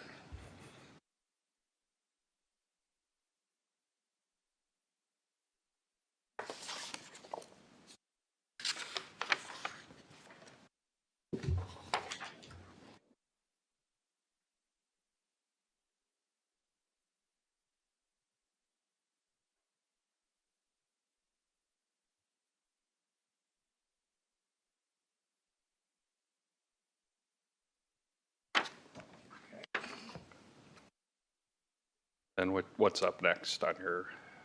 WSI. WSI Technologies, they provide our voice recorder for radio and phone calls. We have a screen capture thing through them as well. They replaced our server. So they paid for our server. And this is just an additional yearly cost of $1,000 a year to, because they purchased it, they are going to maintain it. We just pay them $1,000 a year for the next 3 years under this contract for updates and things like that. And Bernie is aware of this, and he's in favor of this. So. I make a motion that we approve the enhanced services agreement, monthly update patching to the HP server with WSI Technologies in the amount of $1,080 per year for a 3-year contract. Second. We have a motion and a second on the floor to approve the service agreement for WSI Technologies in the amount of $1,000. $1,080, okay. I did the same thing. Okay, $1,080. There any further discussion? All those in favor say aye. Aye. Motion carries. Motorola or Crosswalk that you have up next? That's all we've got. Yeah, we have Power DM. We didn't receive anything else. The crosswalk was a lot of pages and it had all signatures for you. It said John Jokantas. Okay. That should have been changed, but, so that was, the crosswalk one was the one that we had talked about, Yeah. the nurse line. Sends the and- calls yeah. elsewhere. That was in your email. It said it was Yeah. free Yeah. of charge. I think we Correct. talked about it in a prior meeting and. Yeah. We did. everybody's okay with They all liability. approved it and Everybody's good everything, with so.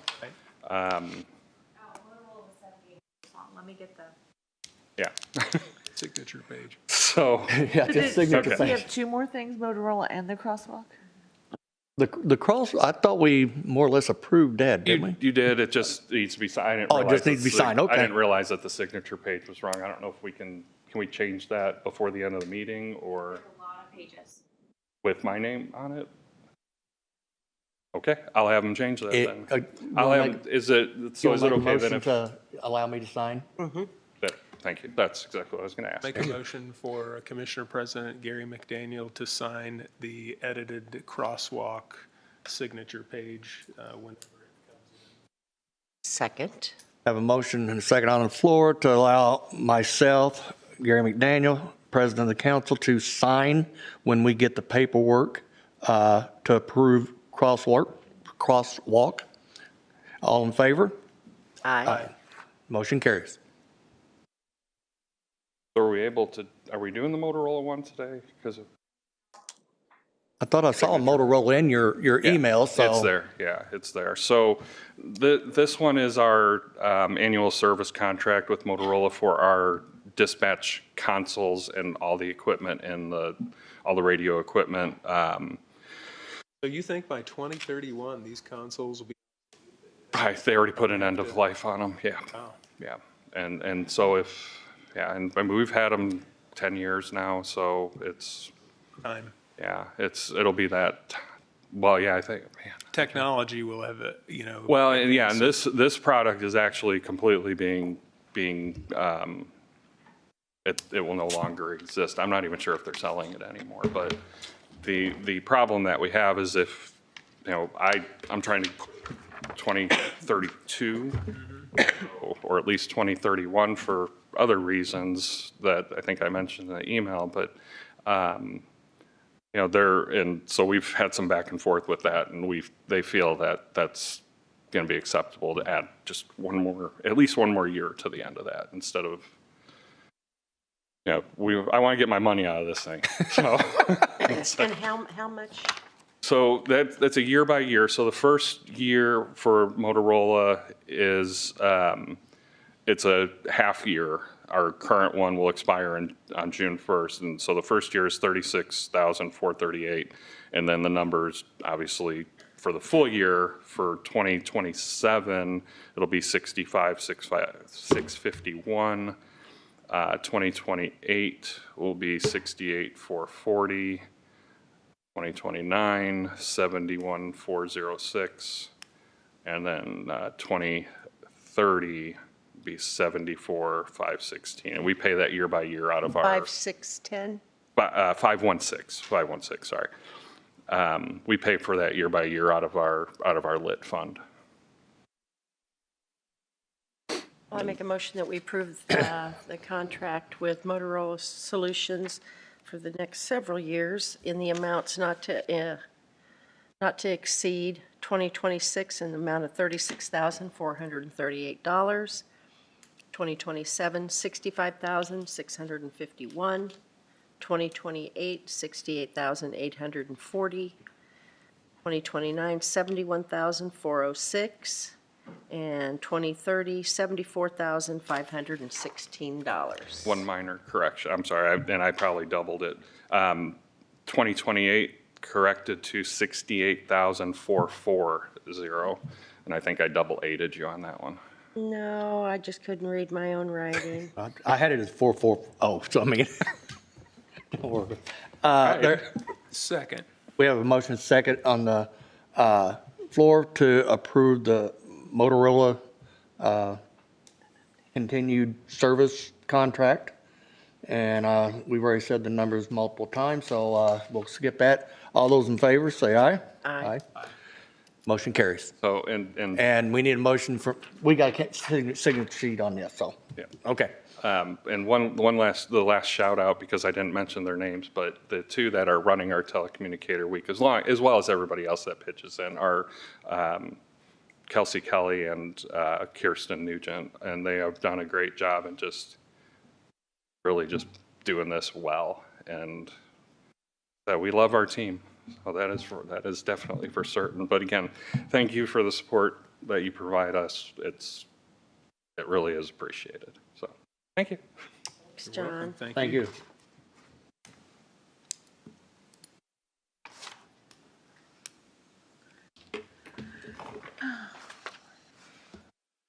Ashtan Bennett. You were anticipating that, weren't you? You were paying attention there. I was paying attention, of course. Good morning. I'm Ashtan Bennett, the Vernon Township Public Library Director. I'm here today because we have two of our commissioner appointments are coming due. They expire on May 31st of this year. Just as a refresher, our board is made up of 3 appointments from the Mount Vernon School Board, and then 2 appointments from the county commissioners, and then you guys have our 2 appointments. So usually they're year by year, so this year our appointments are up with you guys. So in your packet you should have 2 letters. Both of our current appointments that you appointed in 2022 have been wonderful advocates for the library, super supportive of the things that we're doing as we're moving forward, helping us work through all the impacts of Senate Bill 1, staying apprised of all the things happening at the legislature as well. So the first one that you have is for Catherine Witzman. She is currently serves as our bonded treasurer on the board. She signs all of our checks. Her background is in financials and insurance administration, so she provides a lot of guidance in both of those avenues. And then the other appointment you have is for Rebecca Becky Hyde, who also serves as our current secretary and has been an advocate, supportive of the library as well. Her background is in K through 12 education and often provides a lot of insight into how we can work with schools and support the youth in our communities. So if there's anything specific that you would like, this is the first time I've come to you for appointments, so I came prepared with the letters, but if there's any other information that you would like, I would be happy to share. We've got the letters right here. Yep. I make a motion that we approve for an additional 4-year term to the Vernon Township Public Library Board, Catherine Witzman, Witsman, and Rebecca Becky Hyde, Hiday. With their terms beginning? January 1 of 2027, correct? 2026. On your papers, you have it 31st day of May 2026 to the 31st day of May of 2030. Are those? Yes, there will be a 4-year appointment. So it's Okay, but it starts in May? It starts in May. Their expiration, I guess, would be May 31st. So starts yes, June 1. Starts June 1. Yes. June 1. They could technically still serve, yes, Okay. and May 1st. May Second. 1st. We have a motion on the floor, and a second, to appoint Rebecca Hyde and Catherine Witzman to another 4-year term for the Vernon Township Library. And all those in favor, say aye. Aye. Aye. Motion carries. Thank you so much. I appreciate it. Thank you.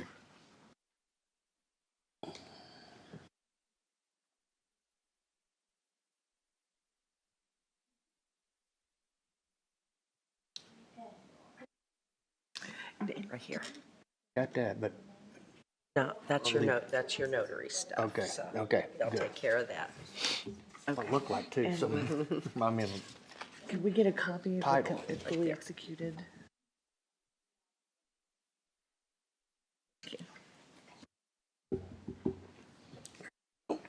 thank you. Prosecutor Eaton. Do we not need to hear from Mark today then? Mark is in the audience. Yes. Real quick. I'm like, we were told you weren't going to be here, and then I'm like, lo and behold, there's Mark Forcum in the back. Did we get our Good morning. contract all? So there's two items. Okay. 4.02, want to make sure we addressed your issues. Yes. Good there. And then we added 4.03. All that is so we can bill prior to for the meetings and maps we're currently creating before the contract got signed. That's all that changes is. So I don't know if that's adequate for your needs. What, when you're saying bill prior to the meeting? So doesn't change the amount, but the way our contract is that we weren't able to bill for work prior to the contract being signed. That's all that is. So that was the reason. I don't have. The legal beagles wanted to get involved, so. Sure. They got to make their That's money all it too. was. So that's the only changes we had. So if you're good with it, our people have signed the contract already. So I don't know if, okay.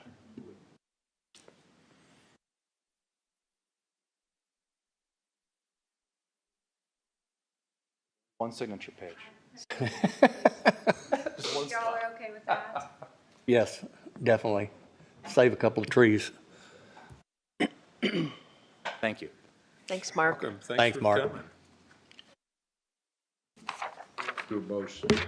Yeah.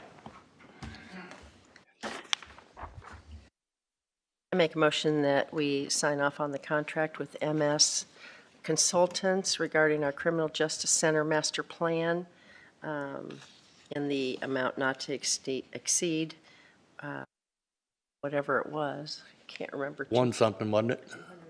20,000.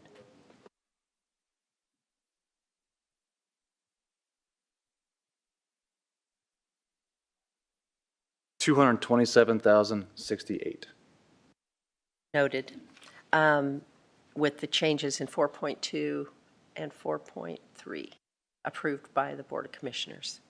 Second. We have a motion on the floor to approve the contract with MS Consultants, and that is to map out the county farm and the buildings that we may want to put out there. And that's in the amount of $227,068. All those in favor, say aye. Aye. Pose same sign, motion carries. Where does he need to sign this, Mark? Are we the owner? Yep. Owner?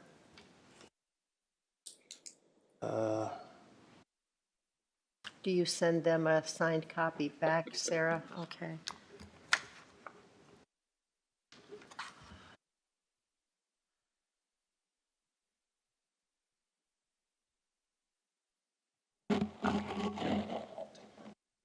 What's this Bible?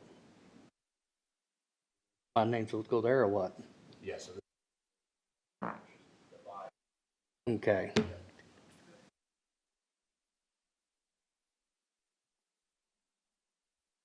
I wasn't near the life.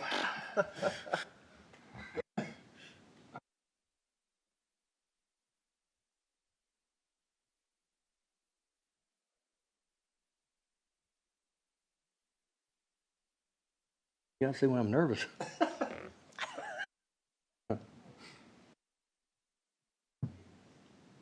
Oh, well. It's all good. It's all good. Do you need a copy of this to take back with you? I'll work it out. Okay. Okay. Thank you. Mm-hmm. Thanks, Mark. All right, sorry, Prosecutor Eaton.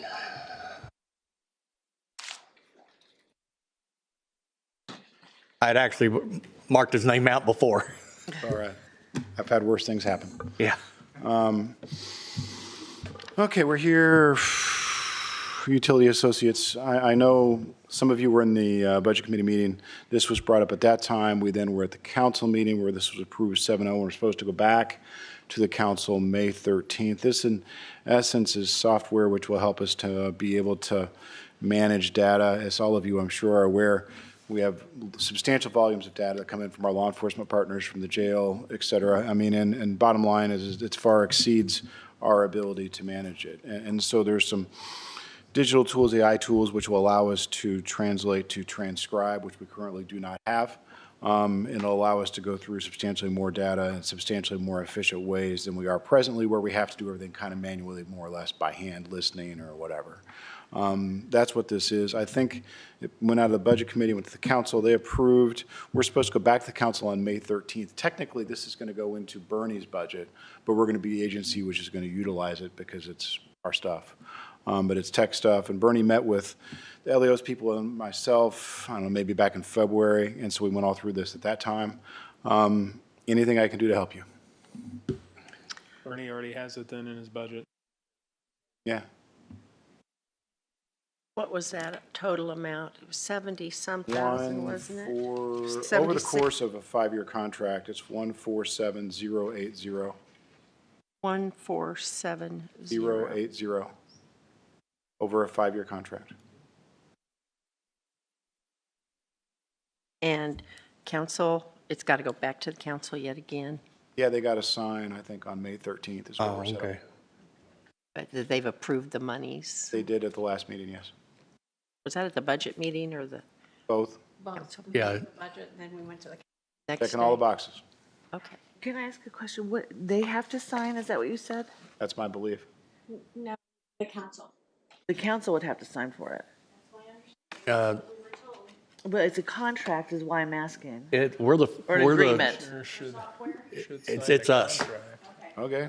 Well, I'll have to get you the. I'll live with that too. the Everybody can updated sign. paperwork I'm then. happy with that too. Sorry, I just want you to have to Okay. come back again. Do you want to make a motion, allow me to sign it? Yeah. Okay. That way we can get it taken care of. Make a motion to allow Commissioner President Gary McDaniel to sign off on the provided utility Associates. contact, or, the utility group contract in the amount of $147,000 as presented. Second. We have a motion second on the floor to allow myself, Gary McDaniel, President of the Commissioners Court, to sign off on the contract with Utility Associates Incorporated and the amount of $147,080. All those in favor, say aye. Aye. Motion carries. Thank you. Thank you.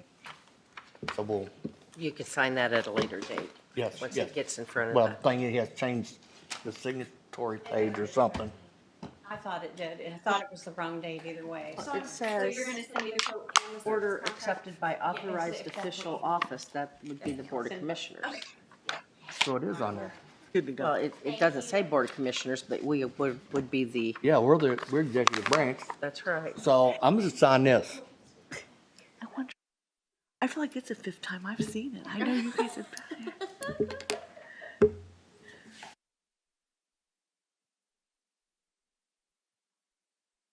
Do the trick. This also comes with the utility software subscription agreement. Okay. And have you read through that, Brent?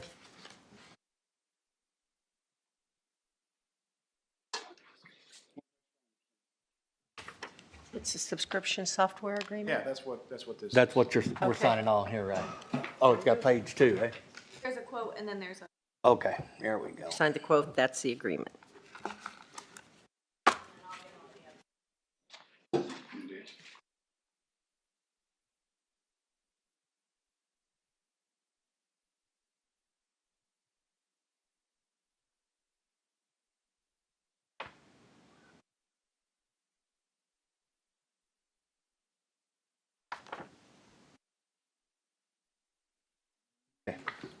Good there.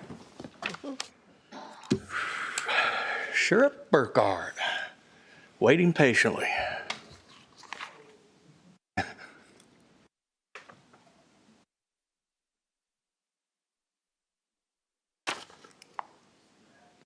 I don't need sound. I don't need. Good morning. Good morning. Morning. You may have, hopefully, a couple surplus vehicles. Yep. Yes. Great. Perfect. I mean, Sarah does a wonderful job. She's all over it. Send her an email and things happen. The only mistakes it's made is when we make a mistake, so.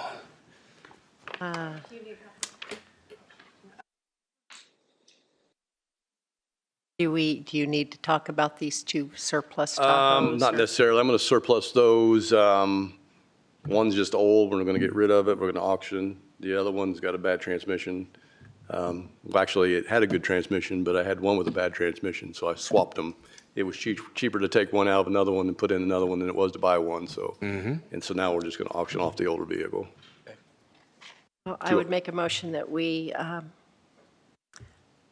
surplus the following vehicles. 2022 Tahoe K1500 Chevrolet with a VIN number ending in 2743, and a Chevrolet Tahoe C1500 Police 2012 with a VIN number, the last four digits, 9409. Second. We have a motion on the floor to surplus two vehicles for the sheriff's office. One Chevy Tahoe K1500, four-wheel drive. Model year is 2022. Last four of the VIN number is 2743. And another Tahoe C1500 police vehicle, 2012. Last four is 9409. All those in favor, say aye. Aye. Motion carries. Okay, these always confuse me. We don't want to confuse you. Yeah, tell me about it. Are you plugged in? Okay. I'm not yet. Oh, okay. You were confusing us. Nope. I feel like it's not working. Yeah.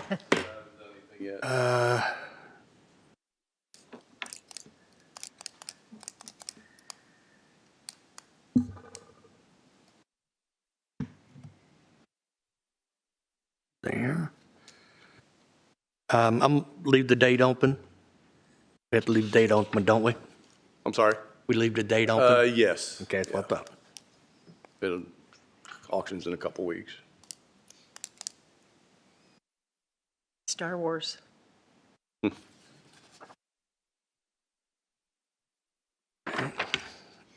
right. Position, me, president.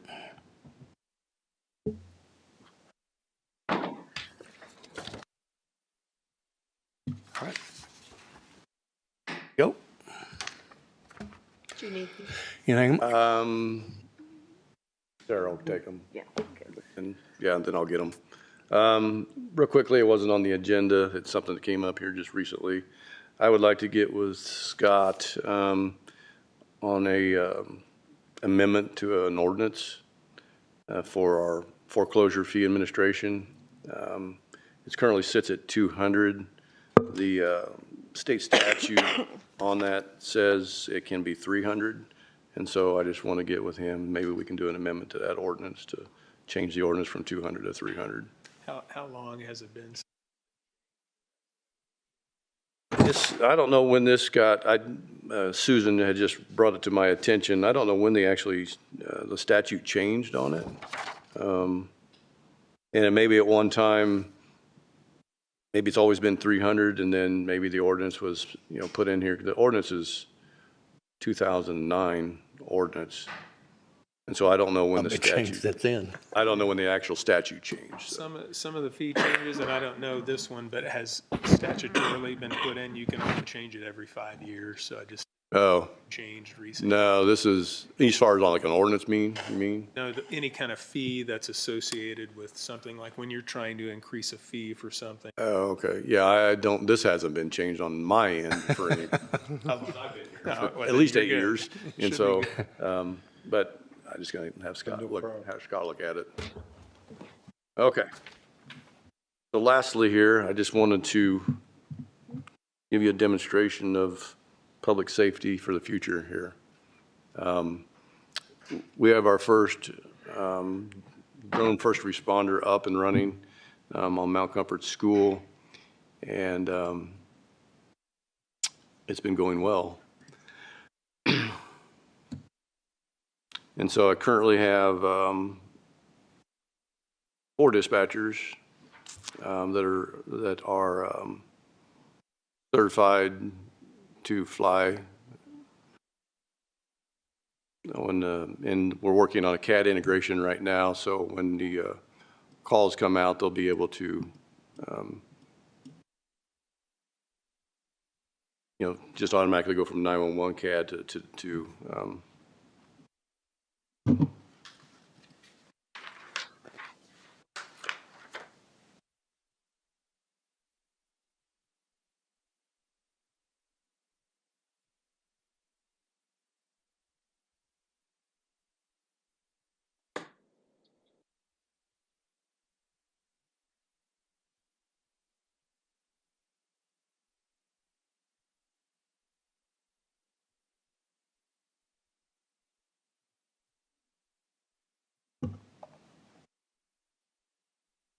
So basically what I did is I just sent it on a mission to fly to the interstate. Wait. So it's in flight right now? Yeah. Just took it. I just did that. And it doesn't interfere with any rules, regs from? Nope, it's all, we went through all that through our COA, through FAA, all the regulations. It's at so the flight height for a drone is, maximum is 400. This flies at 200.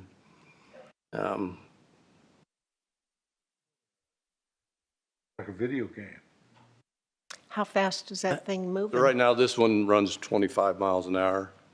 Oh, hell, it's already there. That's quick.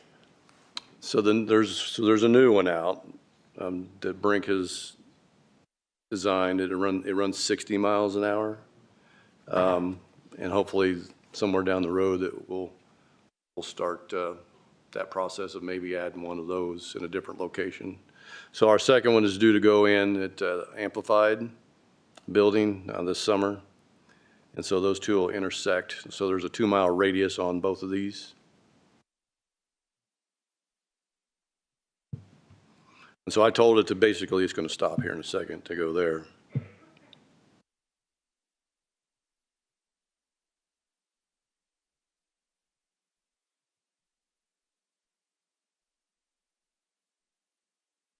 Can that read license plates and everything, Sheriff? So this is not a license plate reader. Now it'll zoom in on the plate.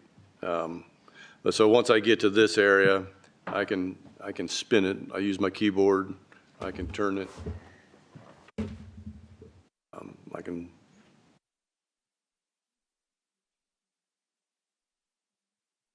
zoom in. Comfort. No comfort in 70. Yep.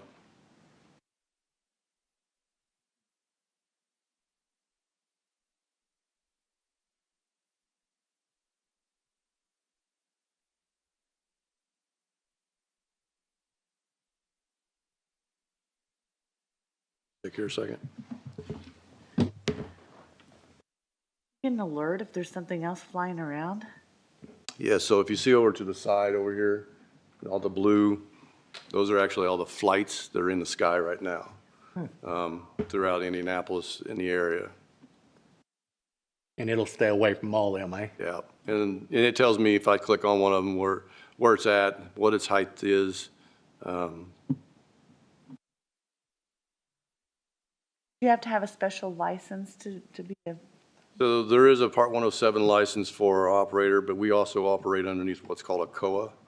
And if you have a COA, then as long as you have licensed pilots inside that COA, fly. The auditor can't do it. And so I'm pretty good. No. I'm a pretty good distance away, Track down people who have late tax payments, right? Deb, you can't hit the brakes all the time.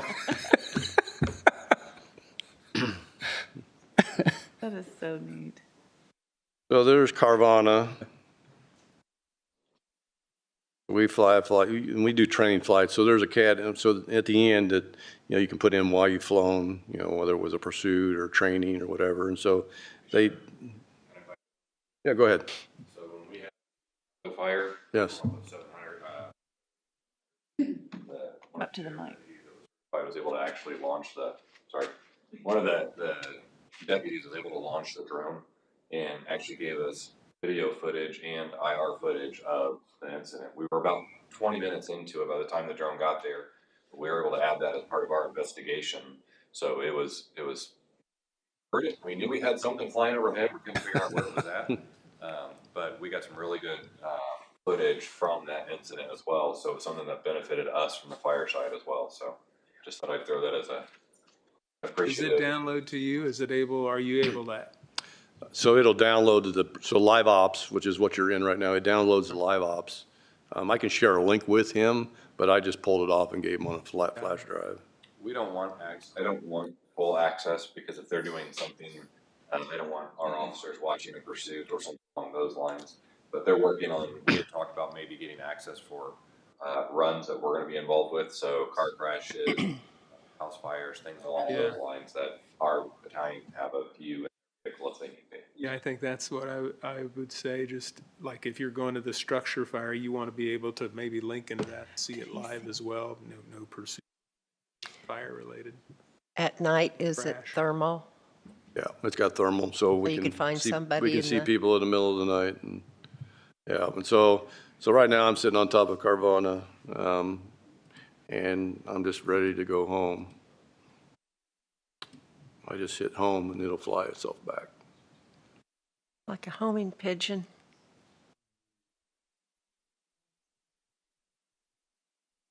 Big brother in the sky. Yeah.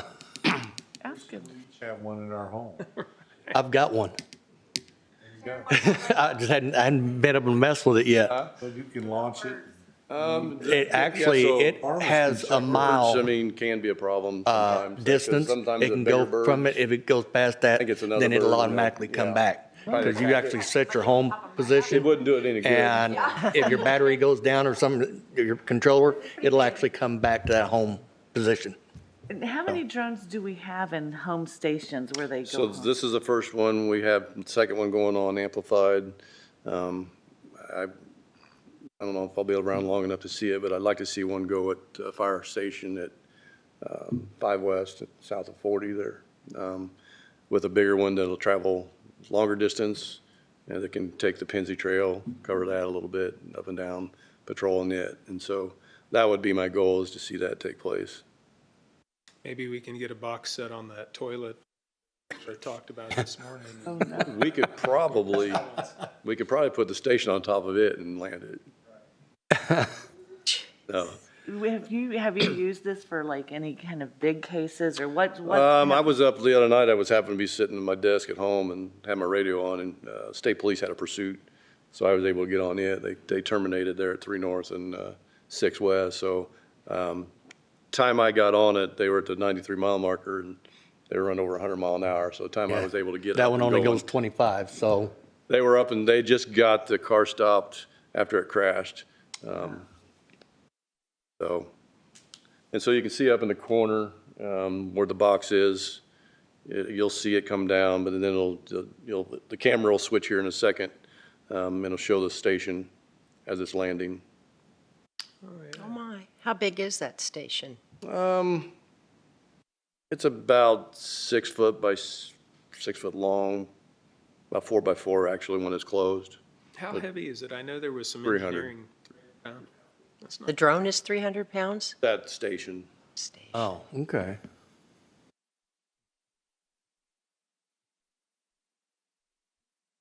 So what happens is it'll land, you'll see the camera switch here in a second, kind of go upwards. So you can tell that it's closed properly? The station will close. You can see it flying there. You can see the bottom of the camera, how it's coming down. So that it landed. Doors will shut, you'll see that. There they go. Sweet.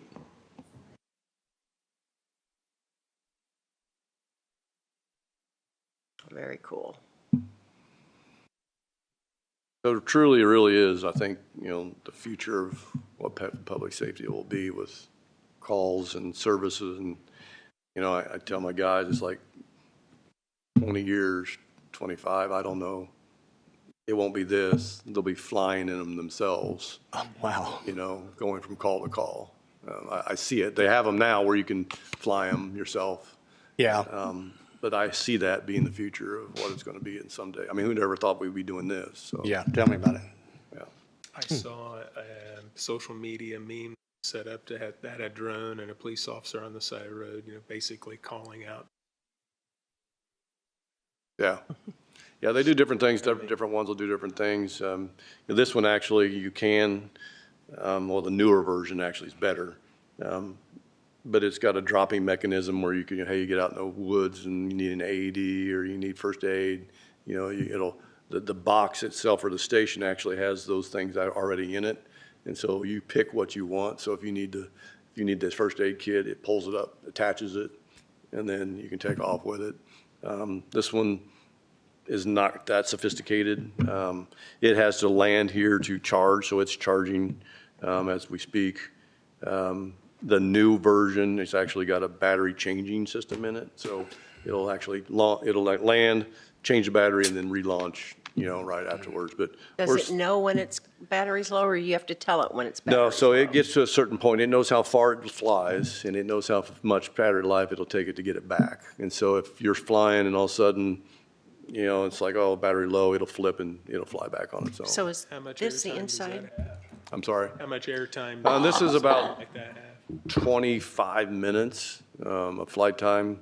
The newer ones, I think 45 or some minutes more. It's longer, but it'll like I said, it'll travel 8 miles out. So it's an ecosystem. Everything communicates well together and works together. As John looks towards the future and what dispatch will be, I envision, a specific area station for just those drone pilots to fly these from call to call. So we've had those conversations. And that would be, I know they want to get there quick. At least that would get something there and they would know what to bring anyway. Yeah. They typically dispatch everything, so. Yeah, and we had there was a call on the interstate, I don't know, a few weeks ago, or one of the dispatchers, it was a piece of furniture in the interstate. And so he was able to launch, fly it, see that the chair was actually off to the side. And so what that enables is not having to send that deputy. Yeah. He's seen it, it's off the roadway. That deputy can stay in service and do something else and not have to go out there and check that tree. Or if he wanted to go remove it, he didn't have to travel 100 miles an hour. Exactly, yes, right in the middle of the road, yes. Yeah. So, it'll being the first on the scene things, that'll be great. If it's a hostile situation, that way they can get eyes on ahead of time. That way we know that maybe we don't need to send an officer in right the moment, or maybe we don't want medics to go in, whatever it may be. Or what kind of apparatus do we need that we don't know until we get there. But we'll see, I think, when the interstate gets, we have crashes on the interstate and all of a sudden it gets blocked and you don't know how to get to where you're going and things like that. So I think that'll help on this too. So, but I just think that as we progress through time, we'll see more of this. What's nice about this company here, it's U.S. made in Seattle. The owner of the company is 26 years old. He's a genius. And he actually graduated high school when he was 12. Wow. Sheldon. Most of the agencies out there that have started programs earlier on are using DJI, which are our Chinese-made drones, and they no longer can utilize those. And so now they're going to have to figure out what to do with all their drones, because you can't get parts, you can't get new ones. And so this is American-made, so we won't have that problem. I seen that coming years ago, so I'm like, I didn't want to go down that road and with the expense of At least it's DJI. available. Yeah. That is good. Yeah. So we'll see a lot more of these throughout the country here soon. So are we looking at the You're hub? inside. Are we inside the hub right here? He's in the station now. Okay. Yeah, it's sitting in the station, sitting there charging, and it's just ready to go whenever something happens. Do you have a name for him? What's that? Do you have a name for him? Name for him? I don't know if we've ever come up with a name. We were gonna put something in CAD for that. Well, yeah, we were gonna just call him just Roger. drone. That way we could tell anybody responding that the David's en route, and Everybody will know who David is. Not like Wall-E. Yeah. They're, Like Deborah? yeah. Yeah. Thank you so much. That Yep, was absolutely. Thank you. interesting. You might see this a couple of times more. I'm going to do one for the Budget Committee and then RDC, so. All right. That's That's all I very got. cool. Thank you, Sheriff. Thank you for sharing. I make a motion that we approve claims and payroll.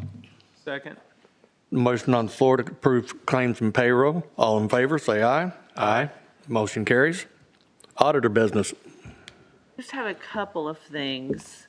In January, 2025, to be specific, you had made a motion to pay $58,500 for the Maxwell kind of sewer project to Nine Star. How much?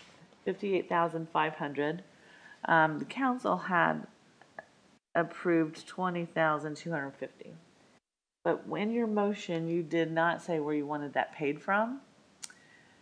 So The one bill thing is in, but we're trying to figure out where you want it paid from. I want to say, now that I look at it, for some reason I remembered food and beverage, the reimbursement Out of the bond. with the bond that would come along with that study, but I'm not for sure. I do not recall any. Are you talking about your 2026 bond? No, Well, it'd be the for 2025 or for the 2023 or something like that. The Maxwell, We don't have any money there, do we? Well, I don't recall you having anything in the sewer program on those bonds. well, if I don't it either. was bonded, it would be paid for out of a bond. Until then, it would be paid for out of food and beverage. Do you remember if council made a motion? Well, I will But check if there with was council. additional monies that it would cost us, I think we would probably request it. What other line we would take it out of if we took our like contractual line? Council asking for more money. More money. Well, I couldn't remember what your thought process was on that, and so I did reach out to Gary Poole. I thought, is this coming from TIF money? Is this, is RDC? So, and he didn't remember that either. Never thought about that either, so that remains to be seen. Okay, so we can just, I'll check with council, double check on that, and then, let them know that we're still working on that, okay? So then the other thing that I had is the proposal for the commissioners and council for the budget consulting and sustainability. And I know that there was a question that I was going to ask on this, and I can't remember. You mean we didn't want Greg to stay here to tell him we weren't going to help? Honey? Yeah, no, I just, so we just need to make sure that you're okay on paying this, and you want to continue this contract with them, I guess.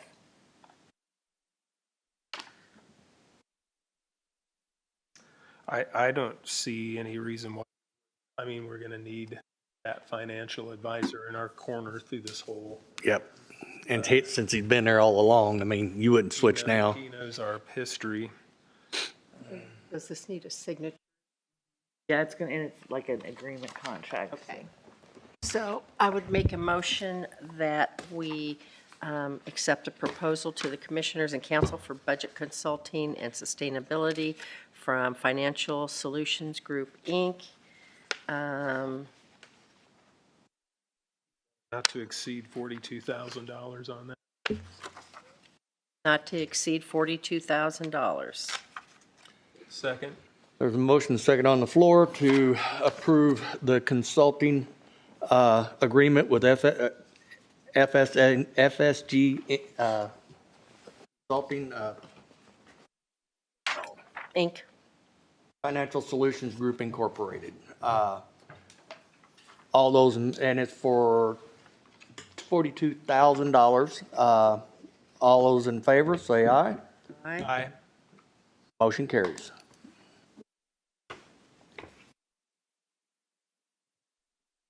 I think that's all I have, unless there's anything else that I needed to remind you guys of. We have a ratification on the interpreter services agreement for the probation department. Mm-hmm. And it looks like it's already been signed off on. I did review that. It was good. It's good to go?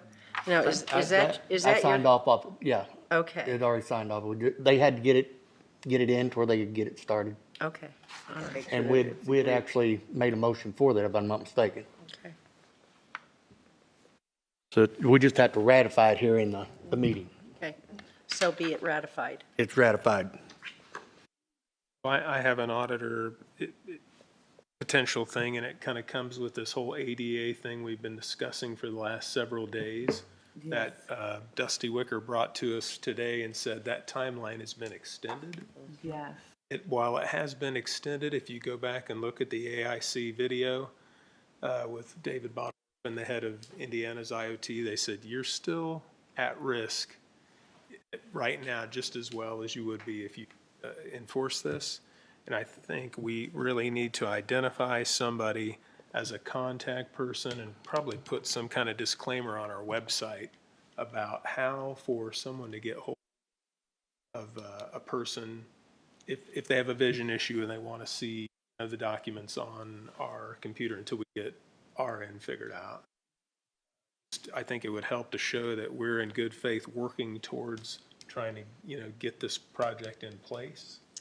I think, don't we have an ADA coordinator in Ryan Hartley? And then also, are you doing anything with ADA?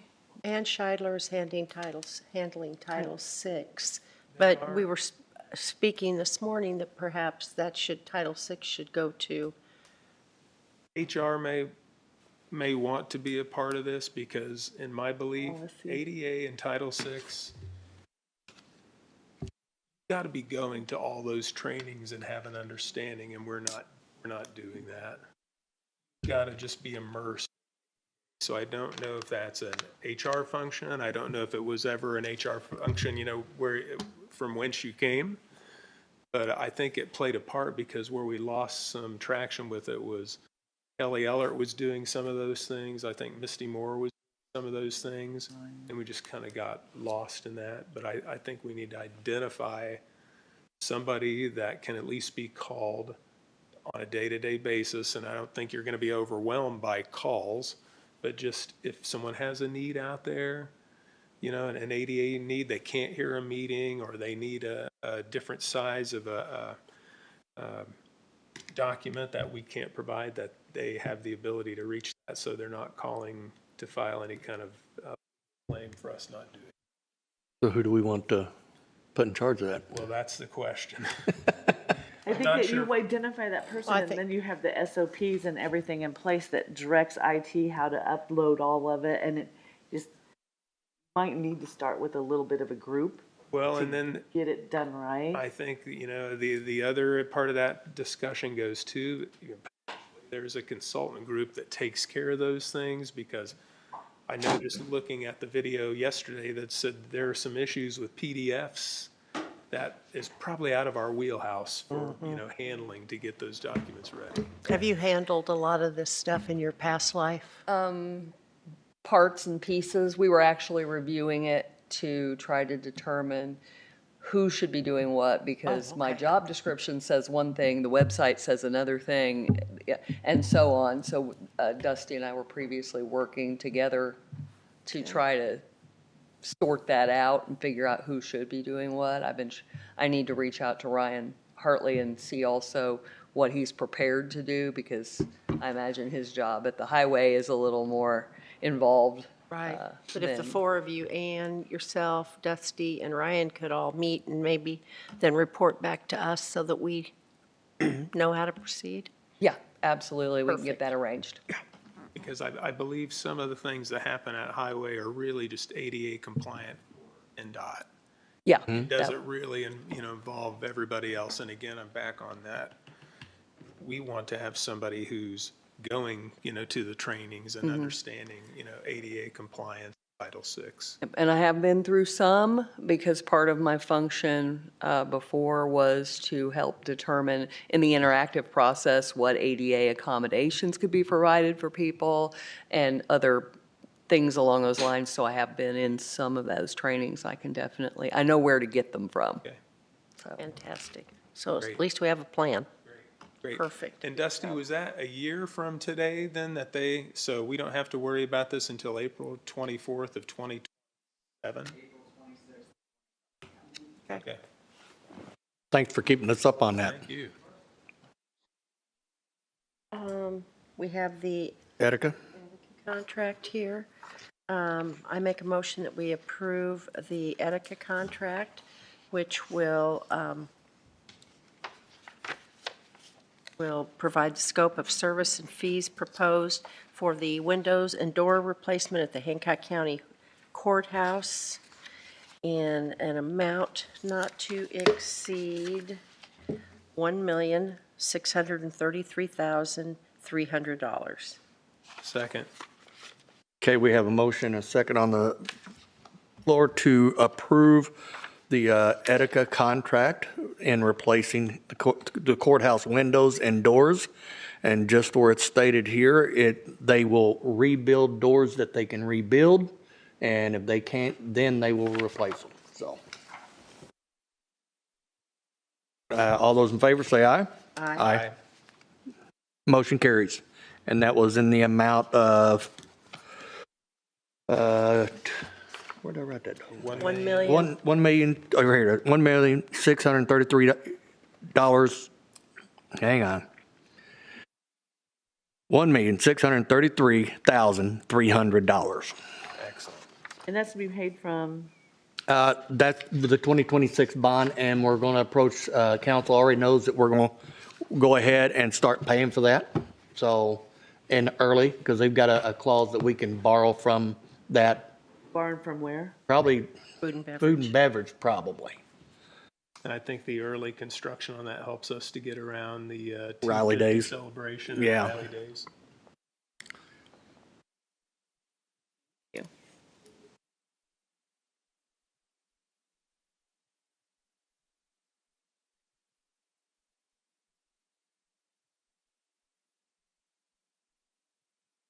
Writing a novel over there?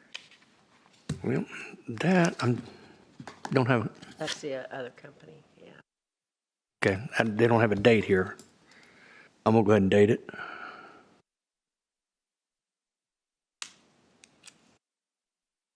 All right. The cemetery maintenance that's being done by Buck Creek, what she's going to do, she's going to go ahead and take care of it, but she will, when it comes time, it's like $150 a mow. At the end of the year, she will bill for it. And if, we'll have to get the council to approve it, in which they will, but at the same time, that's how she's going to do it, and that way, she only sends one bill. Okay? And got some travel, out-of-state travel. We have, for behavioral health court, we have permission to travel out of state for Judge DJ Davis, Tabitha Davis, and Catherine Sullivan to the All Rise Judicial Conference. And I think they've attended this every year. So the amounts include on lodging for Judge Davis, $1,085, mileage $421.13, and meals $390. Conference fees are $860. Then we also have lodging $868, mileage $421.13, meals $325, and conference fees $960 for Tabitha. And for Catherine, we have lodging of $868, airfare $386.80, meals $325, conference fees $960. Second. We have a motion on the floor to approve out-of-state travel for Judge Davis, Tabitha Davis, and Catherine Sullivan. They're to the All Rise Judicial Conference, from 18th to the 23rd, as presented. All those in favor say aye. Aye. Motion carries.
Next, we have an affidavit for construction fund reimbursement with Hancock Redevelopment Authority.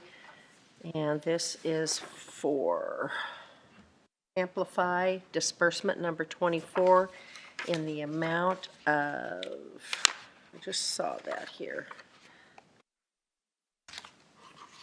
$12,422.42. Second. We have a motion on the second on the floor to approve Amplify Disbursement item number 24 in the amount of $12,422.42. All those in favor, say aye. Aye. Motion carries. And the project is still on time. And just under budget, yeah. They made sure they told us that.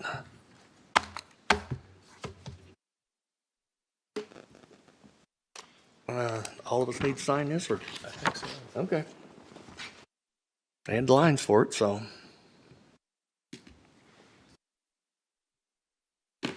Okay. And the way it looks, there is no other business to come before the commissioners. Do either one of you guys have anything to add? Did we ratify the probation agreement? Yes, the interpreter, yes. I don't think I have anything at all. Janine? I have nothing at this moment. Do we have anybody from the audience that would like to say anything? Only one thing left to do. Motion to adjourn? Second. Motion on the floor to adjourn. All those in favor, say aye. Aye. So be it.